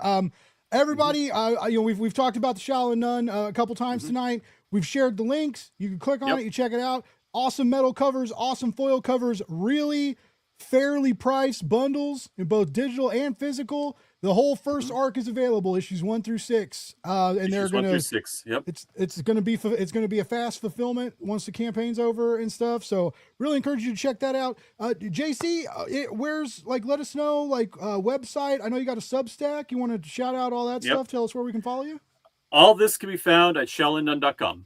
Just go to shaolinnun.com and you will find the link to the Kickstarter. You'll find a link to my page, jccarter.info, and that will link you up to my Substack. And everything else is there on shaolinnun.com. So just go check it out. And definitely shaolinnun.com/Kickstarter. Back the book. Oh yeah. I haven't seen the number go up this whole time, so nobody's doing it. So yeah. Thanks a lot. Thanks for making you're just watching this. Chat. You're just watching this. Go get on your phone. Go to Kickstarter. Back the book. Come on, guys. It makes me look good when my clients are on the show and you people back the damn book. That's the whole plan. Hot dog marketing works. Only if you help me make it work. God damn it! I buy your books and I buy your books. JC, dude, it was great to meet. It was great to meet you. We've been talking a lot the last couple of weeks. Talked it up, but we haven't really. Yeah, it was cool to sit down and chat with you. I really like your book, man. I really like working with you. We got a couple more weeks of hustling left, and I hope this Saturday goes really well for you. I hope you meet some. I hope you have a good lunch with Doug and crew. But I hope you sell some books and posters and have a good time. Doug's a good buddy. I love the guy. He's been a great supporter of mine from when I first said, "Yeah, I'm thinking about doing this." He's like, "Really? Okay. Here's what you need to know. Art takes a long time. It takes 10 years before you become an overnight success." He basically helped me. And every time I come in with a complaint, he goes, "Yep." Every time. So he knows. You know what you should do? You should ask him for a pull quote and we could make that into a little graphic. We're going to work on something for the trade. Nice. Nice. Very cool. shaolinnun.com/Kickstarter. Buy the foil cover. Blake did a good job designing that. Yeah, and there's only 25 of them, so they're a huge collector's item, and nobody's picked one up yet. And that's making Blake sad. Yeah, don't make Blake sad. Or buy a metal cover because $60 is more money. We'll take. Yeah, but whatever. I'm like, I have metal cover too. Well, and the metal covers are doing okay, but not. I want the foil covers to move too. No, yeah, we thought the limited 25. We're gonna hand number them. Yeah, hand numbered. JC will sign them if you want. It's all they got to do is ship them to me. I'll ship them back. Yeah. Yeah. Anyways, I'm not in Texas. I'm in Utah, so it's a bit of a trip. All right, guys. Thanks. Good JC, have a great night, man. Appreciate Good to meet you. All right. All right, we got a question from Pizza Punk. Any free comic, any manga? And there's Udon's got some stuff. Udon's been killing it lately with doing Street Fighter comics and Mega Man, which looks like you could get both of those. Mega Man Showdown Special 1, Street Fighter Forever 0, and then Udon Manga Classic Journey to the West. Looks like. I thought Viz had one too, but I don't see it. Hey, look. Look at that. It's all 3 of the Udon books. Oh, it's the manga you can get, Pizza Punk. And by the way, you guys should follow this dude. He does freaking zines digitally on Threads, his posts with cool comics he's read and cool. I really hope I'm talking about the right person. I'm 98% sure I am, because there's a few of us pizza nerds on Threads, and a couple of them are comic guys too. But anyway, he does a really great job, puts a lot of thought into these posts, and they should have a lot more traction than they do. And he posts beautiful food and great books to read. So you guys should follow him. Kodansha's got Blue Lock in color. Ooh, that's the soccer book, right? Yeah. Blue Lock is really popular. I heard it. Yeah, I heard it's great. And then there's also a preview of Dragon Circus, which I am not familiar with. Nice. But you know what I'm reading because of Comics Pro is Damon's From the Shadow Realm. I picked them up. I haven't had time to read them yet. The anime started. So like the first episode of the anime like rocked me, and it has like an M. Night Shyamalan level twist in it. So like, Okay. if you have not watched Demons from the Shadow Realm, don't watch a trailer. Don't watch anything about it. Don't read anything. Just watch it. It's very, very cool. But anyway, I watched the first episode and it was great. I immediately got some manga and started reading the manga. Now there's like, I think there's 3 more episodes I need to watch, but I've been reading it instead of watching it. I really like reading manga and watching it play out. Like, even though I kind of know what's going on, it's like cool to see it happen. Yeah. And I'm very, very excited about the tie of like animation and indie comics that we're seeing flourish right now, because I'm kind of getting the same thing except opposite. Like, so like Invincible, I've read a little bit, but I finally started it and like I just finished season 4, right? And I'm like caught up and I'm like, I am so about to dive into this series hard, right? You know, and it's very cool seeing it and reading it. I really like that about manga and anime, and I'm really excited about more opportunities to do that in Western comics. And it sounds like that's kind of a direction things are heading. Oh, hey, it was the right guy. Sweet. What's up? Oh, Matt Cole, what's up, dude? Go Glopple. Hope you're doing well, man. Anyway, and they agree. I love when people agree with me in the chat. It makes me feel alive. Oh, it's great, Tommy. I kind of did that with the Frieren. I read the first like volume of Frieren and then watched the anime. And then I stopped watching the anime where I had stopped reading. And it was just kind of like a little bit at a time. Mm-hmm. And if you haven't read Frieren, it is one of the most beautiful things I've ever read. Nice. It's so pretty. I know that I've heard of the title, but I've not read it. I've been reading manga for 2 years, maybe 3. I like it started when that Akira box set came out, and I got that sexy box set for $150. And I have a hard time binging stuff because I'm pretty sure I have undiagnosed ADHD, but it's fine. But like I just, I'll hit something hard and then I'll have to take a break and I move on to something else. And I'm really bad about going back to it when I take a break. Same with shows. Like I have a hard time. Like if I binge shows too much, I start playing on my phone or then I'll switch anyway. But with Akira, I read all 6 of those big hardcovers, and manga moves quickly, right? It reads a little faster than traditional comics. But I still read thousands of pages of that manga in like 2 weeks. It consumed me. It took over my life in the best way. I was like reading it at night, staying up late. And I had like a lamp that went around my neck. I'd read it in bed, with all the lights off. And then like when I started falling asleep, I just fall asleep. But yeah, it just took over. And then like I fell into like Chainsaw Man, started doing that. And then I found out like Dragon Ball was cool. Right. And so like all this is crazy. So anyways, like I'm still learning and experiencing like manga and kind of like the new stuff and going, but like I went back and read like Monster and that blew my mind. Like I really want to read 20th Century Kids and like, or 20th Century Boys. But yeah, so anyways, it's very cool getting into it. But I also kind of experienced that like new customer walking into a shop feeling, like, cause it's just like, oh, cool. I want to read manga. What's hot now? Oh God, there's always one. I can't afford to buy all this. But yeah, and anyway, but yeah, it's fairly cool. So I would definitely check out, Demons of the Shadow Realm, read it, watch it. And then use Frieren. Yeah. Frieren Frieren is like, let me give you the elevator pitch. All right. Elevator pitch me. D&D party has finished their big quest. They've defeated the big evil and they all go their separate ways.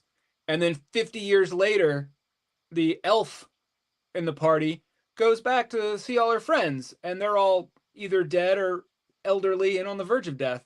And then she's like, man, I really should have paid more attention and spent more time getting to know these people. So she retraces their steps with she's picks up like a Padawan basically from one of her old teammates, and she's retracing her steps and remembering everything that happened and really getting to know her friends for the first time after they're dead.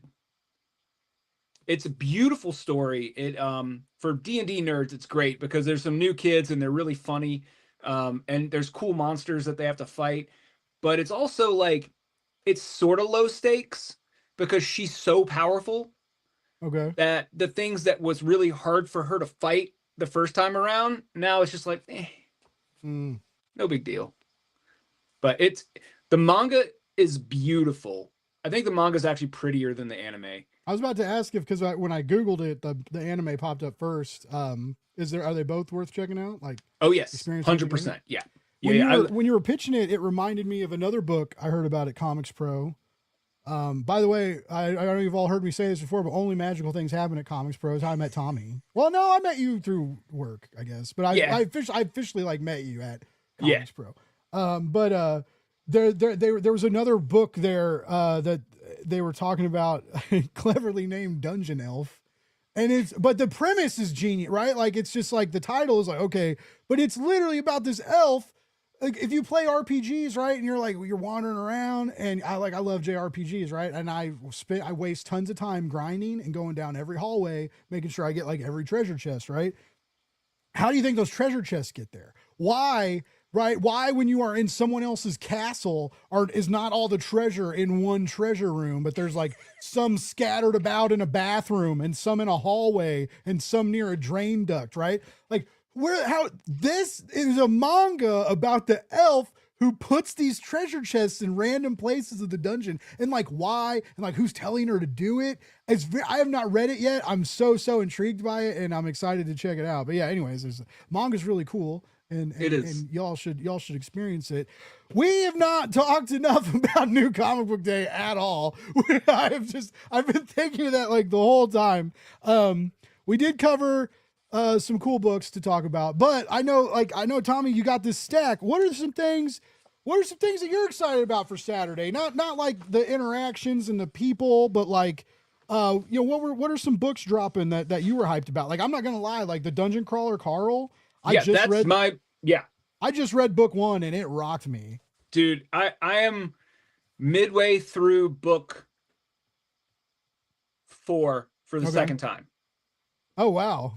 Yeah, and I just started reading them like 2 months ago.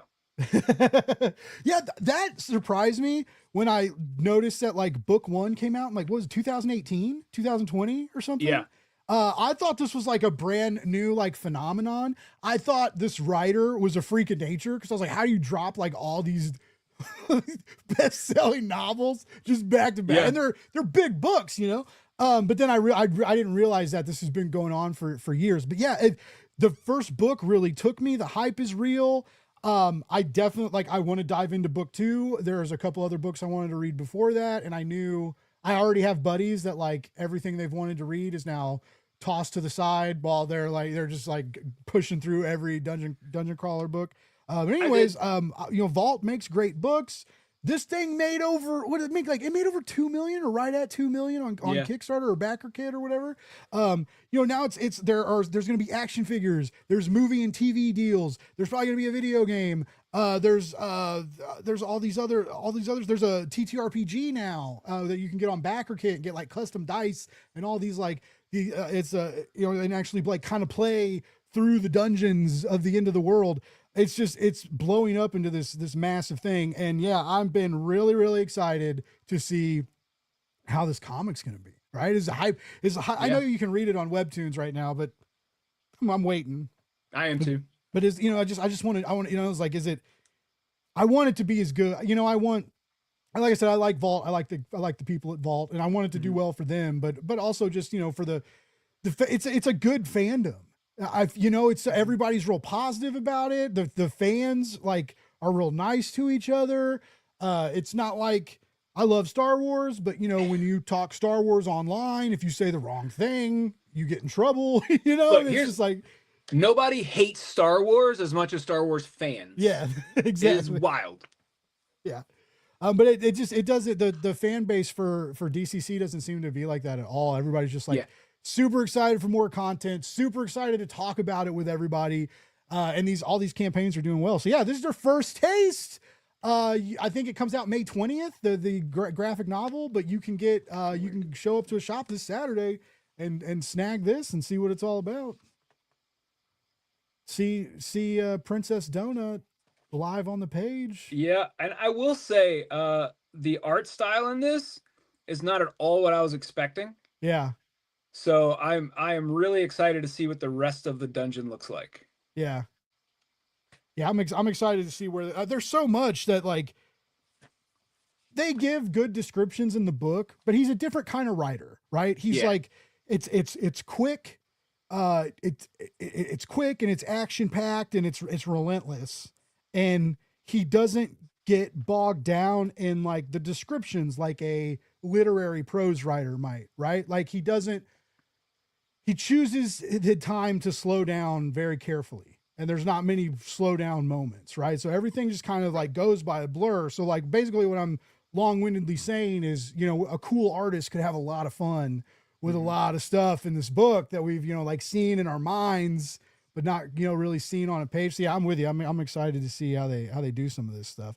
What I didn't see a Ninja Turtle offering. And then I know, you know, we've got some friends at Recca Comics that are doing the Future Is. They got that special. Yeah, you know what? I didn't grab that to bring home because I already knew I was going to pick it up and I didn't need to read it ahead of time. Yeah. One of the books I'm excited about, and honestly, I'm excited about it because of talking to Torma and the gang over at Oni, is Fort Psycho. Yeah. That book looks rad. And then there's also the new mind management stuff in here, but Fort Psycho is the one that I'm like, that looks like crazy book. Oni's been impressive lately. They came out with a new logo, and the logo was real fresh and real, you know, and it was just like, and they've just been doing cool stuff, you know, and I like it. Their offerings, I'm with you. I think that's I'm stoked for their new. I'm always stoked for like new books from them, but yeah, there's this new weirdness and this return of like mind management, and also like Matt Kent going to Oni, bringing Flux House to a different publisher. You know, that's big news. That's not a small thing. And for whatever reason that happened, and whatever it means is it's going to mean more Flux House from Matt Kent. And, you know, like Matt Kent and his Flux House productions are gnarly and weird and just like risky, but the risk pays off. And so I feel like, I don't know, you know, like I feel like this move and mind management coming back, or mind MGMT, whatever people call it. But like, I don't know. I feel like Matt Kent has something weird up his sleeve, and I feel like we're going to get that in 2026, you get to hear the 2027. What was the pitch that he and Hunter gave at Comics Pro? No. About the new mind management? Basically, you don't need to have read anything. Oh, I do remember that. Them saying like, but I still want to, time out. If you go to Matt Kent's shop, right? Like his personal shop, he always usually has like bundle deals and stuff like on his shop. If you buy like all 3 of the paperback mind management omnibuses, he'll like sketch them, and it's like 3 for $100. Oh, that's rad. And he also has like the mind management board game, and I think he has the Kickstarter edition of it. And then like the record, they did like the LP, that like the read along comic. You can that was this. I haven't looked at his website in a hot minute, but these things used to be on his website, and I've like wanted them for a while. Yeah, Mind Man. It's been a book. I've read volume 1. I had like the hardcover of volume 1. There's like 6 or 7 volumes. The first hardcovers they did. And then they're like out of print. And so like I couldn't complete the set, and it aggravated me, but I really liked volume 1. And it's so weird, and it's something I wanted to explore more of. So yeah, the having it come back and being able to dive into it right away without having to read, you know, 1,000 pages is like smart marketing, but also like stoked Blake. Cause, I don't have to, I love my job. I love what I do. And I don't get to read as many comics as I used to anymore. It's understandable. It's part of my job. I read as many comics as I can every week. And some weeks it's 5 and some weeks it's 30. It just depends on the week. I wish I could do what Shannon Live does. Yeah. She I don't know if you guys are familiar with Shannon. It's Bat City Comic Professionals down in Florida. She has a YouTube show on Sundays, Wind Down Your Weekend, where she reads a mountain of comics every Sunday and then talks about all of them. Yeah, it's crazy. It is insane. She's so good at it. But what I've found for me when we're talking about new projects and stuff, the behind the scenes guys are what get me excited. Like Hunter Goranson talking about EC Comics got me so hype for the new EC a couple years ago. And Hunter's pitch is what has me excited about Fort Psycho. And like Philip Sablik at Ignition, I will follow that man into whatever book he's doing. Yeah. Like, this is a Cy Spurrier book, Minotaur. I have no idea what it's about. It doesn't look like a Minotaur. Looks like giant bugs. I don't care. I'm going to read it. I'm going to love it. Dude, everything Ignition has dropped, even like the stuff that like isn't necessarily in a genre I think I'd be into. Like everything I've read has been like legit. Man, like, I'm sick of horror, but I keep buying all the horror books that they put out. I know, they're so right? freaking good. It is funny because I kind of like you get too much of a good thing because I'm the same. Like I love horror, especially like watching it. I really love watching it. The last couple of years has been a bummer because I haven't watched anything that scared me in a while. Like I really like. I remember like going to see Skinamarink in the theater, and I thought that was gonna do it. Like I thought it traumatized me, but in a different way. Like it was legit like media torture. Not like the film was bad, but just like the contrasting lights, the sound, everything was like extra loud and extra bright, and it was just like I remember like 3 hours after that movie, my eyes were I could still see like grain in my vision from like the screen of the movie, and anyway, but so like that movie did a lot of stuff right, but it had a couple like legit moments that like made me hold my breath and did freak me out. There's a part where the dad's like, just look under the bed, and it's like, please don't look under the bed, and then he looks under the bed, and it's like no. Anyway, but like that part, I just got like tinglies thinking about that scene. But I haven't seen a lot of movies that like scared me, and so like I've also been kind of burned out on horror, and also kind of burned out on horror comics. But I'm the same. Like I keep reading them because our friends and people we know keep writing them. But you know, like I've been kind of more into the sci-fi. I've been reading a lot of manga. You know, like I'm getting more into fantasy, right? I'm playing a lot of JRPGs right now, so I'm just like all about like fantasy. Here we go. New He-Man plus Dungeons and Dragons. Yeah, from Sealy. Is that what that said? Yeah. Nice. Yeah. Who's doing the Dungeons and Dragons book? Colin Kelly, Jackson Lansing. No way! Oh shit! Oh, that's gonna be good. The Hive Mind on D&D. Let's go. Oh, that should be a one you should pick up. Definitely. Like that's your splash page. Wow. Let's party. Awesome. I may not ever get to play D&D again, but I do like I love the Dragonlance novels. Like I got tons of them to go through, and there's all these comics. I've only read, okay, Tommy. All right. I've only read the first Dragonlance book. The of Dragons of Autumn, whatever. Autumn Twilight. I got the first trilogy, and then like as I was reading the first book, there was like a Humble bundle, or like right after I got done with the first book, I got like a Humble bundle that had like 30 something novels. So I have like most of them on my Kindle. But I've been dying to like get into the second book, because it's just like, do you know what it made me feel like? Except I was 40 and not in grade school. When I read Harry Potter, I was almost dead. I had pneumonia real bad as a kid, and I missed like a month of school. I didn't get to go outside, and like I didn't really know what was going on. I was coughing a lot and tired, but I didn't realize how like sick I was. And like I do still remember being at the doctor's, and the doctor showing my dad an X-ray, and my dad just started bawling, and I was like, what's wrong? It's like, so like, that's always a good sign, right? When your dad breaks down looking at his son's X-ray. And then side note, he's smoking in the goddamn car when we're leaving the hospital. Whatever, I'm alive. Anyways, I missed all this school, and all I had the first three books of Harry Potter. So like I read about this kid who was like trapped, and like, you know, like finally like got to like escape this terrible situation and like explore this new world. And like I was kind of like exploring this new world as I was like trapped at my grandparents' house, like trying to breathe and doing breathing treatments and shit. And like that book meant a lot to me, and it never will again, because like F that book and F that writer. But like, you know, anyways, Dragonlance made me feel like that, made me feel like I was like finding something, like a new world to explore, like these new people and creatures and like, you know, the dragons and everything, and like I blew me away. And I know it's like for younger readers, but like, and it's not for like kids, but it's like, not necessarily for kids. I read it in high school. Okay, but it's it rocked me, and there's so much, and there's like I bought the new trilogy, like I have the new trilogy they wrote in hardback, but I have to read like 19 books before I get to that. But you know, like, and they're still writing them. Like both of the writers are like they're both like over 60, 70 years old. Yep.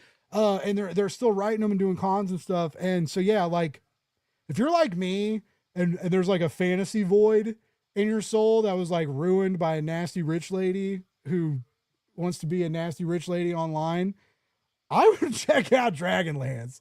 And there's Dragonlance comics if you can track them down. There's an old animated movie with like, Kiefer Sutherland. Like there's like, it's not great. But it's just it really blew me away, and I really liked the characters, and that was like the first book, you know, and I was like all this other, like so much other stuff can like happen now, and then there's still like the looming giant threat, you know, like that isn't solved. And anyways, it felt like playing a great RPG. It felt like watching a great movie. It felt like watching the Lord of the Rings, you know, but different. It was a little more lighthearted, but also like gets into it when it has to. There's real threats, there's real magic, there's real dragons. Anyway, it's so good. I've read I don't even know how many of the Dragonlance books over the years. I was obsessed with them in high school. Nice. So I read every one I could get my hands on. I'm a bit behind. There's a bunch that came out in the later 90s. By different authors too, right? Like a lot of there's a ton of different. A couple of the authors, and I can tell you about this later. There's a couple of them that you can kind of skip because they're not what you would call the best. Okay. But there's so much good stuff in there. And it's I hope so the EXP knows that Tommy and I are about to launch a new show where we just talk about Dragonlance. I hope you guys are okay with that because that's happening. I mean, I did reread the first two trilogies about a year and a half ago. Really? The Chronicles and Legends trilogies. Yeah. I reread both of those. That's like the core, right? Like you read those and then you can kind of bounce around with the other books and trilogies and there's another the naming convention of the Chronicles books. There's a fourth book that takes place after the Tales books. It's Dragons of Summer Flame. Yeah. Okay. Yeah. Dragons of Summer Flame. So you read the original trilogy, which is Chronicles, and then the next trilogy, which is Legends, and then Summer Flame.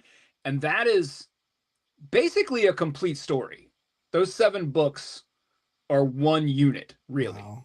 Wow. And then there's all kinds of tie-ins and spinoffs. And then there's a series that jumps ahead 20 years. So we meet the kids of the characters from the original and then follow them. Yeah.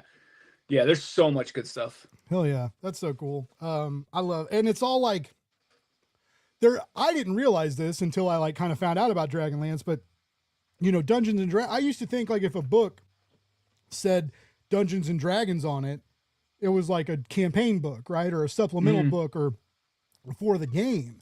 I didn't realize that there were like Magic the Gathering and a lot of these other properties that there are like all these novels and like they're starting to do like cyberpunk. You're seeing this happen with cyberpunk novels, manga, great comics, and a great game. Now there's a TTR.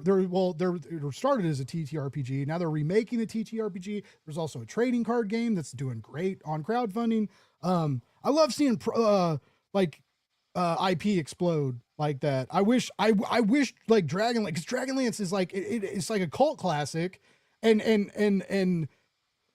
I can't think of the writers' names, but they Margaret Rice and Tracy Hickman. Yeah, like they they do shows and get invited to like gaming conventions and stuff, and have like a lot of fans, and are still writing. But yeah, it's you know, I mean, it's rife for a new comic book series. It's rife for a movie or an animated movie even, right? Like D&D's hot right now. It still is. Like it's the like how does your shop do? I know you do cards and stuff. Do you do like a lot of TTRPG books and Not minifigs really. and things like that? No, there's a couple of other shops in town that really kind of hit that really hard. Okay. And they do it really well, but they also are shops that are like between 4,000 and 8,000 square feet, where mine is 1,200. So you gotta think about the inventory because of the space. Yeah. Yeah. I don't have a lot of space for a lot of stuff. Like my comic section is tiny and overflowing. Yeah, that's like my collection at my house. It's not that tiny, but I bought like every omnibus that came out during COVID, and now I'm like, what am I gonna do with all these goddamn things? Okay, but you know what I pay for?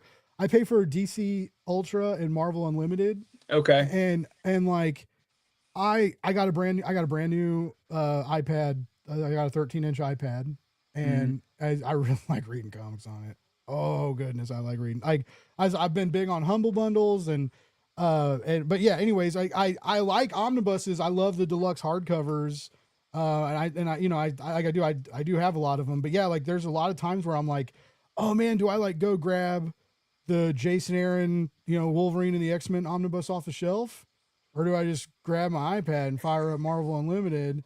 And then if I'm like, if I'm into it and I'm not gonna do a lot. I like to read comics, take a poop. Okay. Read a comic, take a poop. Omnibuses aren't good for that. Yeah, right. I'm like your wrist is starting to hurt. And then like, what if your wrist gives out and you drop this 18-pound book onto the hard tile floor of your bathroom? Now you've dinged a corner. Now you've potentially ruined this omnibus that you worked so hard to pay for. All right. So like, yeah, I just, a lot of times I grab the tablet. I also like reading at night. And obviously tablet at night is easy to read than a book that isn't lit. It's hard to read a book in the dark. But yeah, anyways, I'm running. I don't have room, and because I started to buy manga too now, and it's like I have like you can see the big dark stack is JJK, and I have I'm a few volumes behind in that, and like that's ending. Chainsaw Man's ending. I have a few volumes to buy of that, and it's like so I want to keep my collections going. But it's just reading them. Also, I don't know if anyone heard. My work life has changed significantly in the last month, and we're not quite back into let's spend FU money on books. we're still conscientious of how it's I won't lie to you. Your boy is telling everybody go to comic shops and spend money and get free comic books for Free Comic Book Day. I will not. I haven't been back in Kickstarters. I won't be. Things are different right now. We're still getting used to it. But hopefully next year, because usually what I'm not a Wednesday warrior, but what I do like to do is on Free Comic Book Day, I go hit up a 2 or 3 shops, and then get a couple issues at each one, and maybe buy a book, buy something weird, buy something cool I didn't plan on. For local comic book shop day, I picked up the new Gundam manga reprint hardcover from Kodansha, I think, which they're so beautiful. But anyway, so I'm a hypocrite is basically what I'm trying to tell you all is I spent all my money on hot dogs and and hot dogs and hot dog hats because hot dog marketing works eventually. But if things were a little better, I would be out there this weekend, and I could go and pick up a couple, get the Energon issue but it just knowing what the shops are putting up with, and knowing that they do pay for those issues and stuff, I would feel guilty just going getting walking away with 3 comics and nothing else. So Blake, I'm going to tell you, as a guy who is spending a lot of money putting these events together, it's nice when people come in on Free Comic Book Day and buy stuff. It's even better if we see them a month later. Yeah. Come in on Free Comic Book Day, get your free books, come back and let me know how I did on Free Comic Book Day. Let me know if you had a good time. And, you know, maybe then you can buy a book or so. Don't feel like every time you walk in the comic shop, you have to buy something.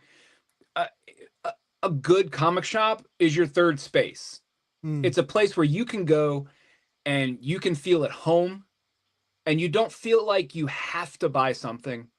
It's nice when you do, and we really do appreciate it, but I want you to feel like you can come in and talk to us about the stuff on the wall or the stuff in your life and, you know, just share experiences with each other.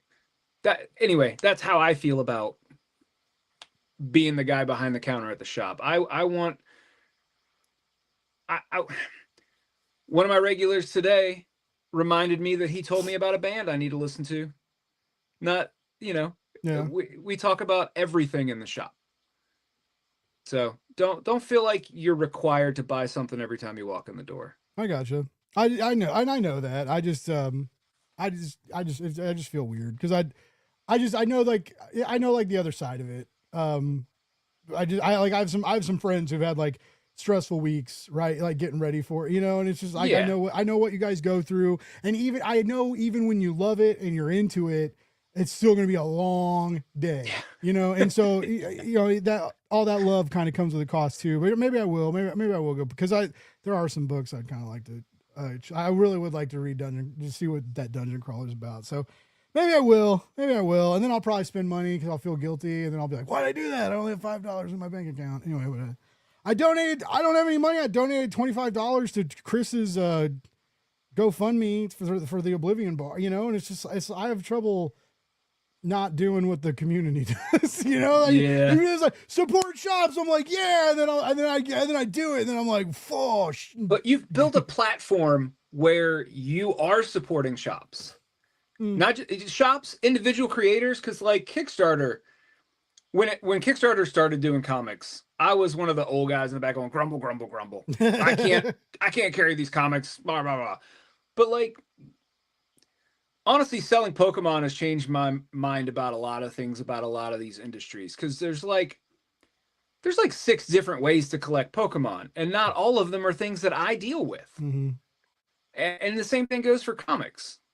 Like, there's local guys here in Richmond that make these really cool zines that I can only find at one shop in town because he's right on a college campus and he can sell that kind of stuff.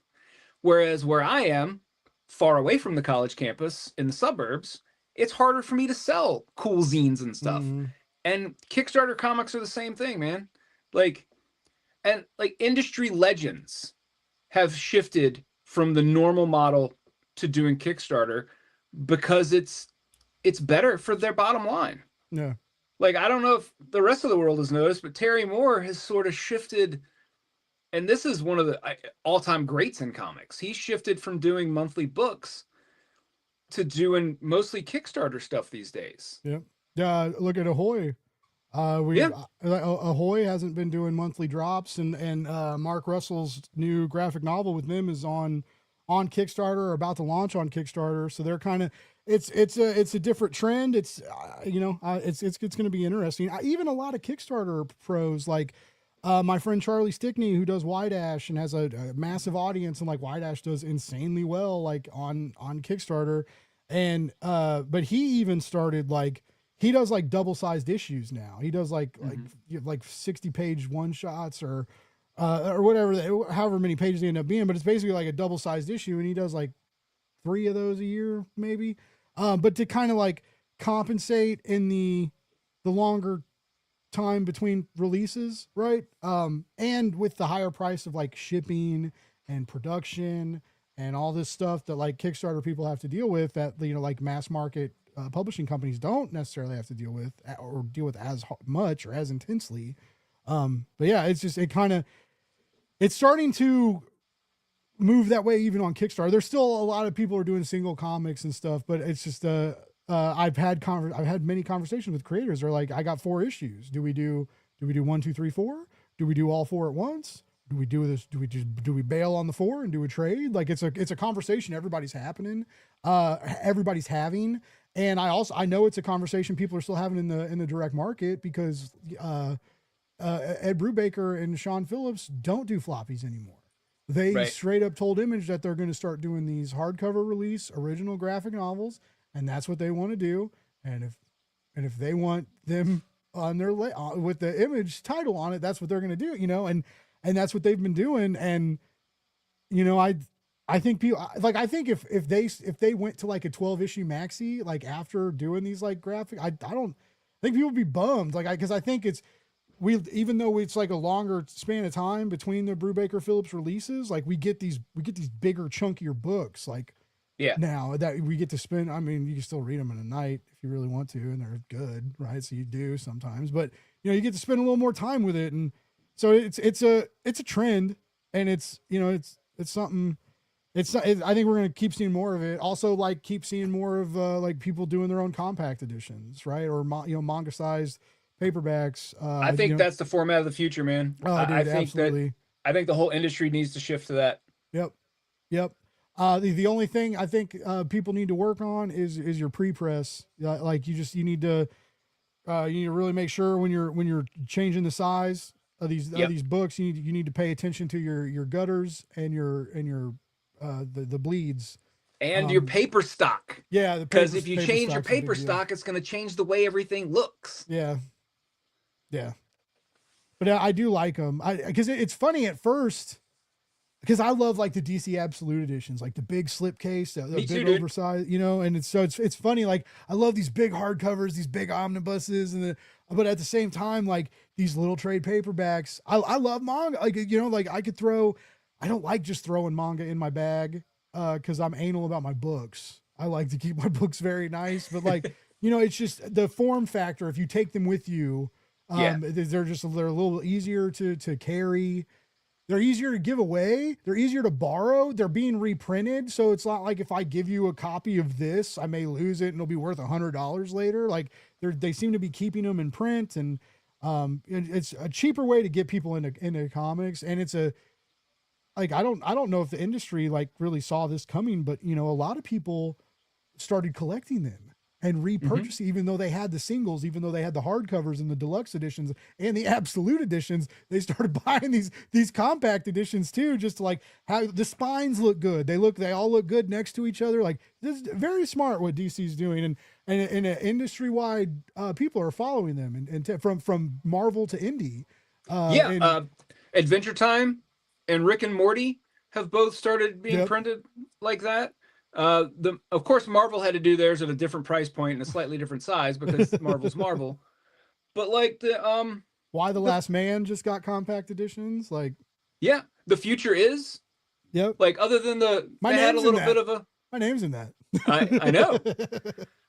And I talked to them at Comics Pro because like they changed the paper stock, but didn't think about what it was going to do the word balloons and the different fonts and colors that they were using.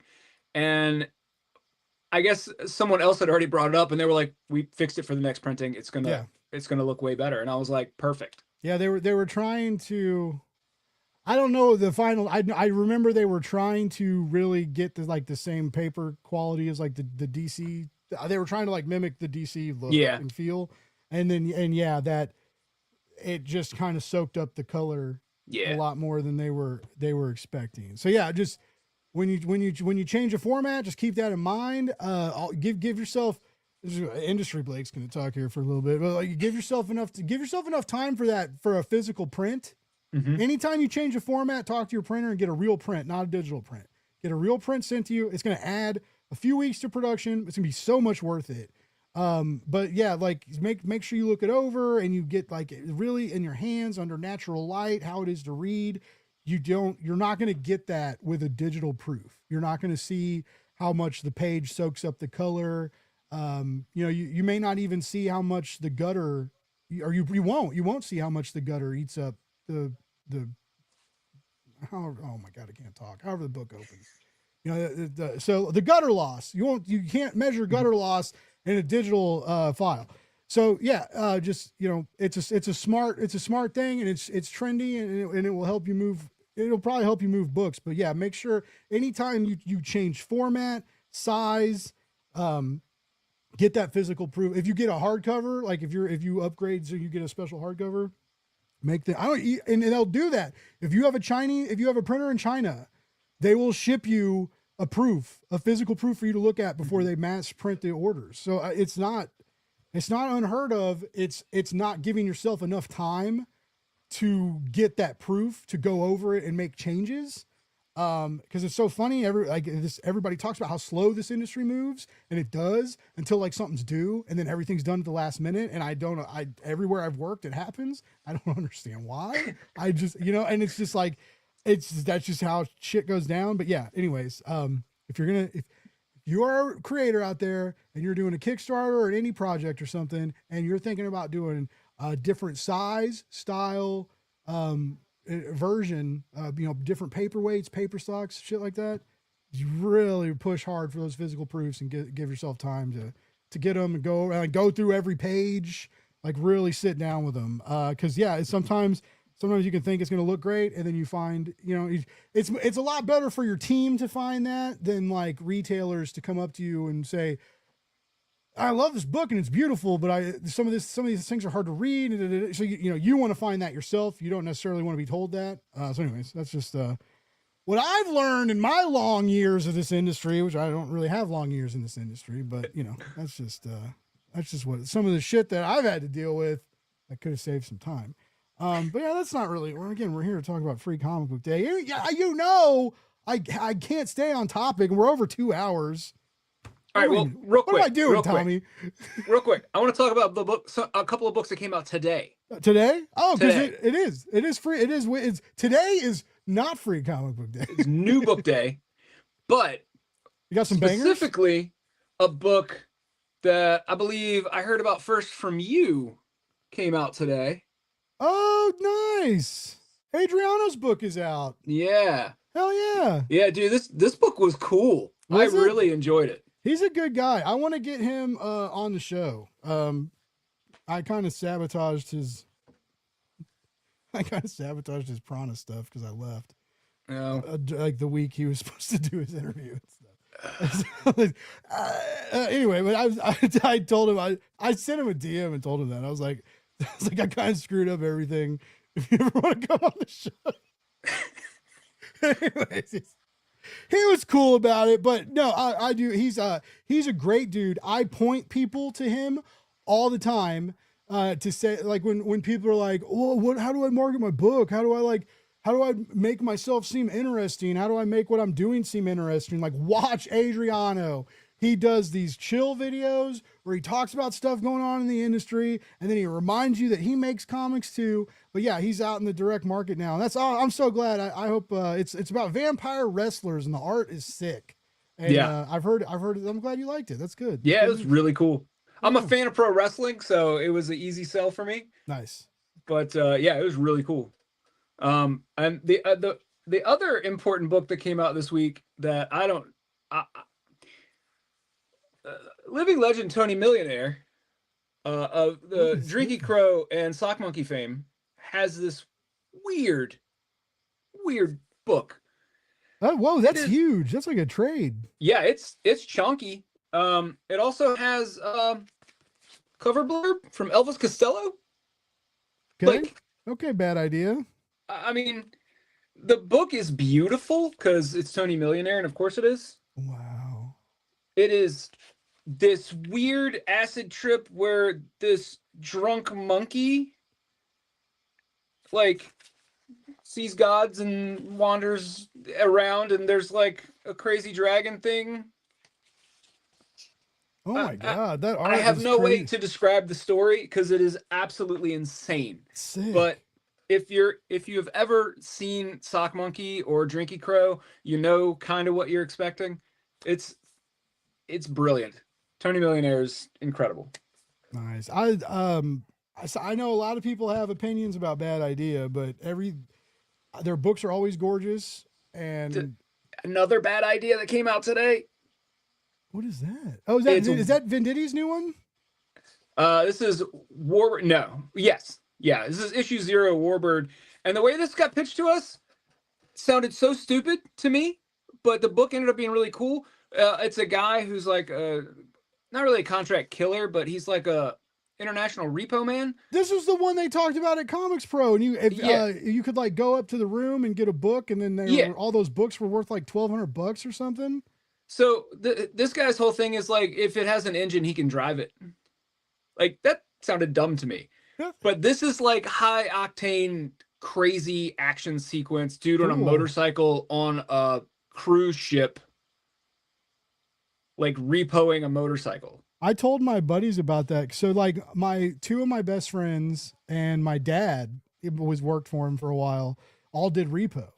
And like my dad drove the camera car that had like 2 cameras on the front, 2 on the back, and you drive through parking lots and neighborhoods, and it would scan the plates, and you'd get a ding if someone owed money, and you'd call it in and tow it away and get money for it.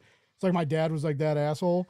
But like a couple, my other buddy like cut custom car keys and programmed them, and like they took all these locksmith classes and stuff. And then my other buddy drove a tow truck. They all ended up working together. But they had some crazy stories. Like my dad had a gun pulled on him. Like it just crazy shit. One guy like came running out of his garage with like a die grinder, like like you're gonna take my car, and just like you never knew like what was gonna happen, and they all had some crazy stories. And so when I heard about that, I was like, dude, I heard about this comic. It was about like a high-end repo guy that like takes like yachts and planes and shit. And they were like, that sounds amazing. And I was like, doesn't it? It sounds pretty cool. This number 0 is like, he is taking a little side gig on the way to the main gig. Nice. And it is bonkers. Hell yeah. Hell yeah. And it's only $1.99 because bad idea issue 0s are cheap. Interesting. This whole issue 0 cold open thing, like what Ignition's doing. Yeah. I kind of like it. I do too. And I think it kind of makes sense. Cause I mean, everybody talks about it is weird how we have to pre-order stuff a month early or 2 months earlier, and it's just like, it's hard to get people to do that no matter how much you beg. It's an odd system. And, kind of doing like there's a 0 issue that is kind of like a paid ash can, or these like these cold opens where you kind of get people into it. And then like for the cold opens, they always have like the graphics that like show someone like walking in and ordering a book from a comic shop, and like show you like how to make a pull list and stuff, which not everybody knows how to do this stuff. So publishers, like, it's, using one of your valuable pages to explain that isn't the silliest idea. So the inside front cover of the Bad Idea books are an order form. Nice.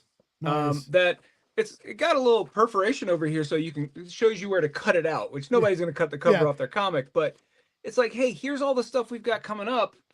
Tell your local shop you want it. I said that about Comics and Magazine too. I was like, because they're doing the similar deal. Like at the end of it, there's all the books they talk about in the order form, and it's like, I don't imagine people cutting out the last page of that to bring to the shop.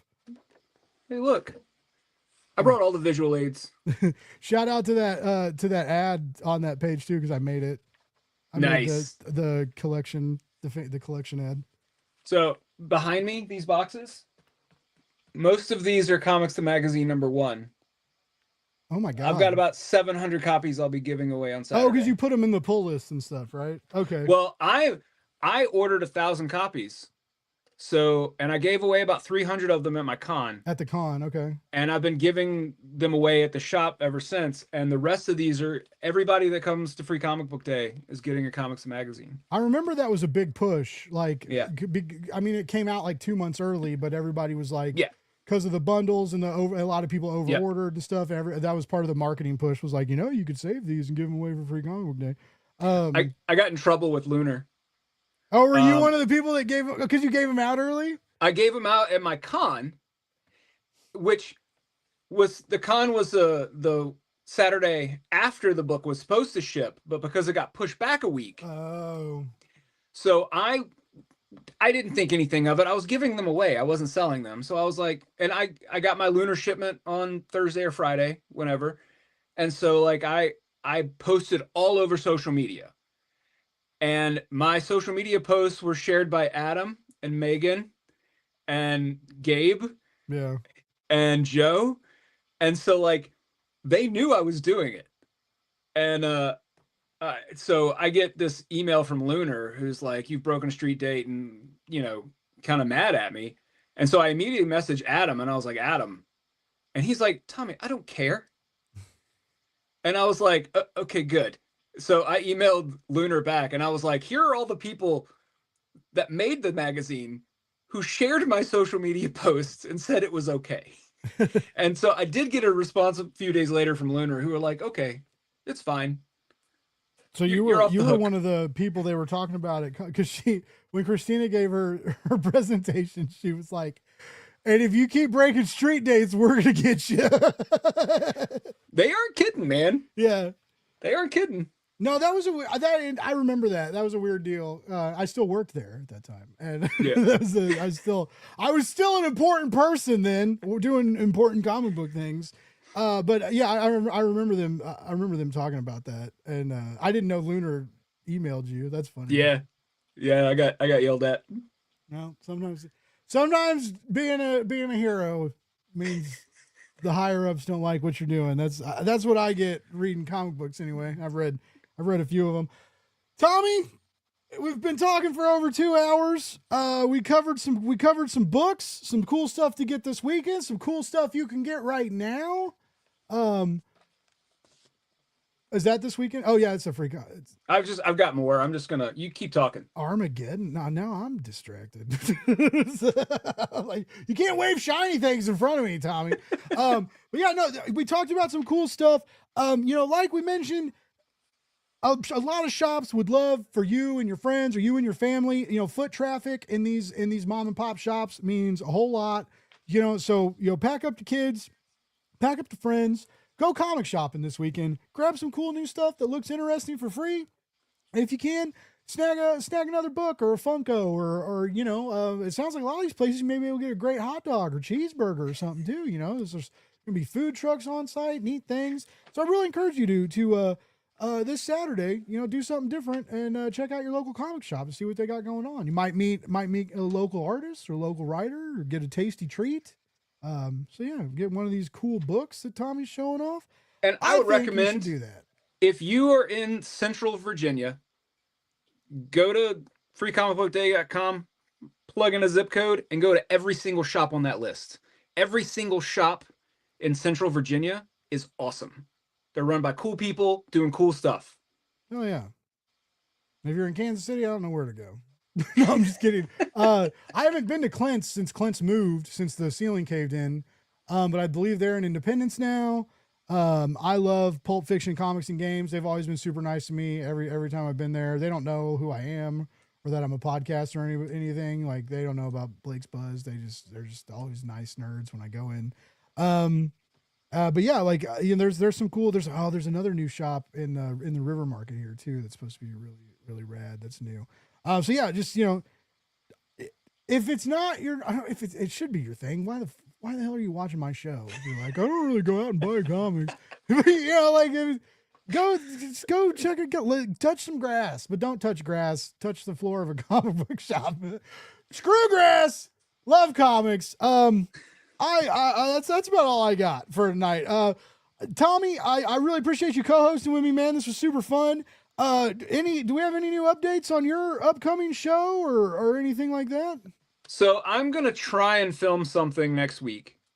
Cause I don't have enough followers to go live.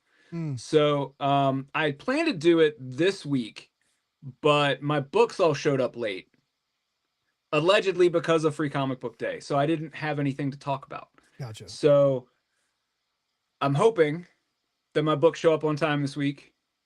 I usually get my Lunar stuff on Thursday or Friday, and then Penguin on Monday. Okay. And then this week everything showed up on Tuesday. Oh wow. So I didn't have time. But I'm gonna hopefully get something filmed on Monday to post on Tuesday. Hell yeah. Well, I've been stoked, man. I'm waiting for it. I love listening to you talk comics. So Thanks, man. I think a lot of other people will too. I've never done it by myself. Huh? I've always had somebody to bounce off of, so it's a little different animal. So I used to drink, And I used to like do live streams and I'd like many nights didn't remember logging off of StreamYard, right? I would remember being live and then I would wake up the next morning and be like, uh-oh, like what did I say? But the first time I ever went live, cause I used to do a podcast and with audio only. And the first time I did like a YouTube live, I was super nervous. It was just me. I was doing like a test thing to kind of see how it worked and talking to the chat and basically just talking about me and doing press and Blake's Buzz and blah, blah, blah. And I was so nervous. I drank like all this vodka and I didn't have, all I had was like vodka and Diet Mountain Dew. So I was like downing iced vodka and chasing it with Diet Mountain Dew. And I drank like a significant amount of vodka and didn't really realize I did. And I drank it so fast, it didn't hit me till like 10, 15 minutes into the live stream. So like, I'm not drinking anymore, but I'm just progressively getting more hammered like during this like live stream. And I'm like, comics, man. Right? Like everybody's like, you're so funny. And a lot of people are like, oh my God, Blake, I was cracking up. And for a long time, I thought I had to get really drunk to stream because I thought like I wouldn't be funny. And then like when I quit drinking, that was like a big worry. I was like, man, am I still going to be like good on a mic? And I'm actually better because it's embarrassing. Like I went back and like looked at a couple like drunk Blake episodes and I was like, oh my God, publishers watched these, like oh my God. So yeah, anyways, yeah, so I don't know where I was going with that, but whatever. We don't do that anymore. We do things a little bit different. That was my first, that was how I dealt with being nervous my first time live streaming alone. So if you want to chug a quarter handle of Tito's, I'll be all right. 20 minutes before you go live, see what happens. I don't know, man. Was it last week you brought me on, or was it the week before? It was a week before. The week before. Well, I was about 5.5 beers deep when I came on, so yeah. I don't. No, you were good. Know, yeah, you were good. You were fun to talk to. So yeah, I would just, yeah, man, be yourself. Be yourself and talk to the camera like you're talking to a customer about a cool new book you like. I think you'll be great. Well, thanks, man. I really do think that's and not that doesn't just go for Tommy. The majority of retailers out there, like you don't realize that like you naturally know how to talk comics to people. If you do that into a camera or your phone and you put that online and you start showing them people that like, I'm a fun guy to talk to about comics, people will go to your shop, like that will get you engagement. That may get you foot traffic. There's still, I get it. There's still a stigma or a fear or a hesitancy about putting yourself out there, about being on camera. Some people aren't comfortable being on camera, but I really encourage you to take a leap. You don't have to have the gear. You don't have to worry. I talked about this in a Facebook post today. I said, we don't, there's some discourse going around where everybody's like, oh, if you want to make comics now, you have to be an influencer. I'm not an influencer. This channel has under 600 followers. Like I would love to get to 1,000 followers someday. It's been 400 to now has been a slog, right? But I do it because I love it. But like I may get people a handful of backers here and there. And I may be a good place for like indie people to network, but I don't have this massive following. And when I say jump, people don't buy the comic books I say necessarily. They do every now and then, but I wouldn't call myself an influencer. And I've never worked for any influencers. I've worked for regular indie comic book creators that are just trying to like hustle and get their stuff out there. And like this is all you got to do. All you got to do is talk. Maybe you don't have a camera. Okay. So you talk to your laptop webcam like this, or you talk to your cell phone like this, and time yourself. This is what you really need to focus on. 40 seconds. Okay. You want it to be under a minute. Reels can go over a minute, but if you start posting shit and really look at it, you have like a few seconds to get people.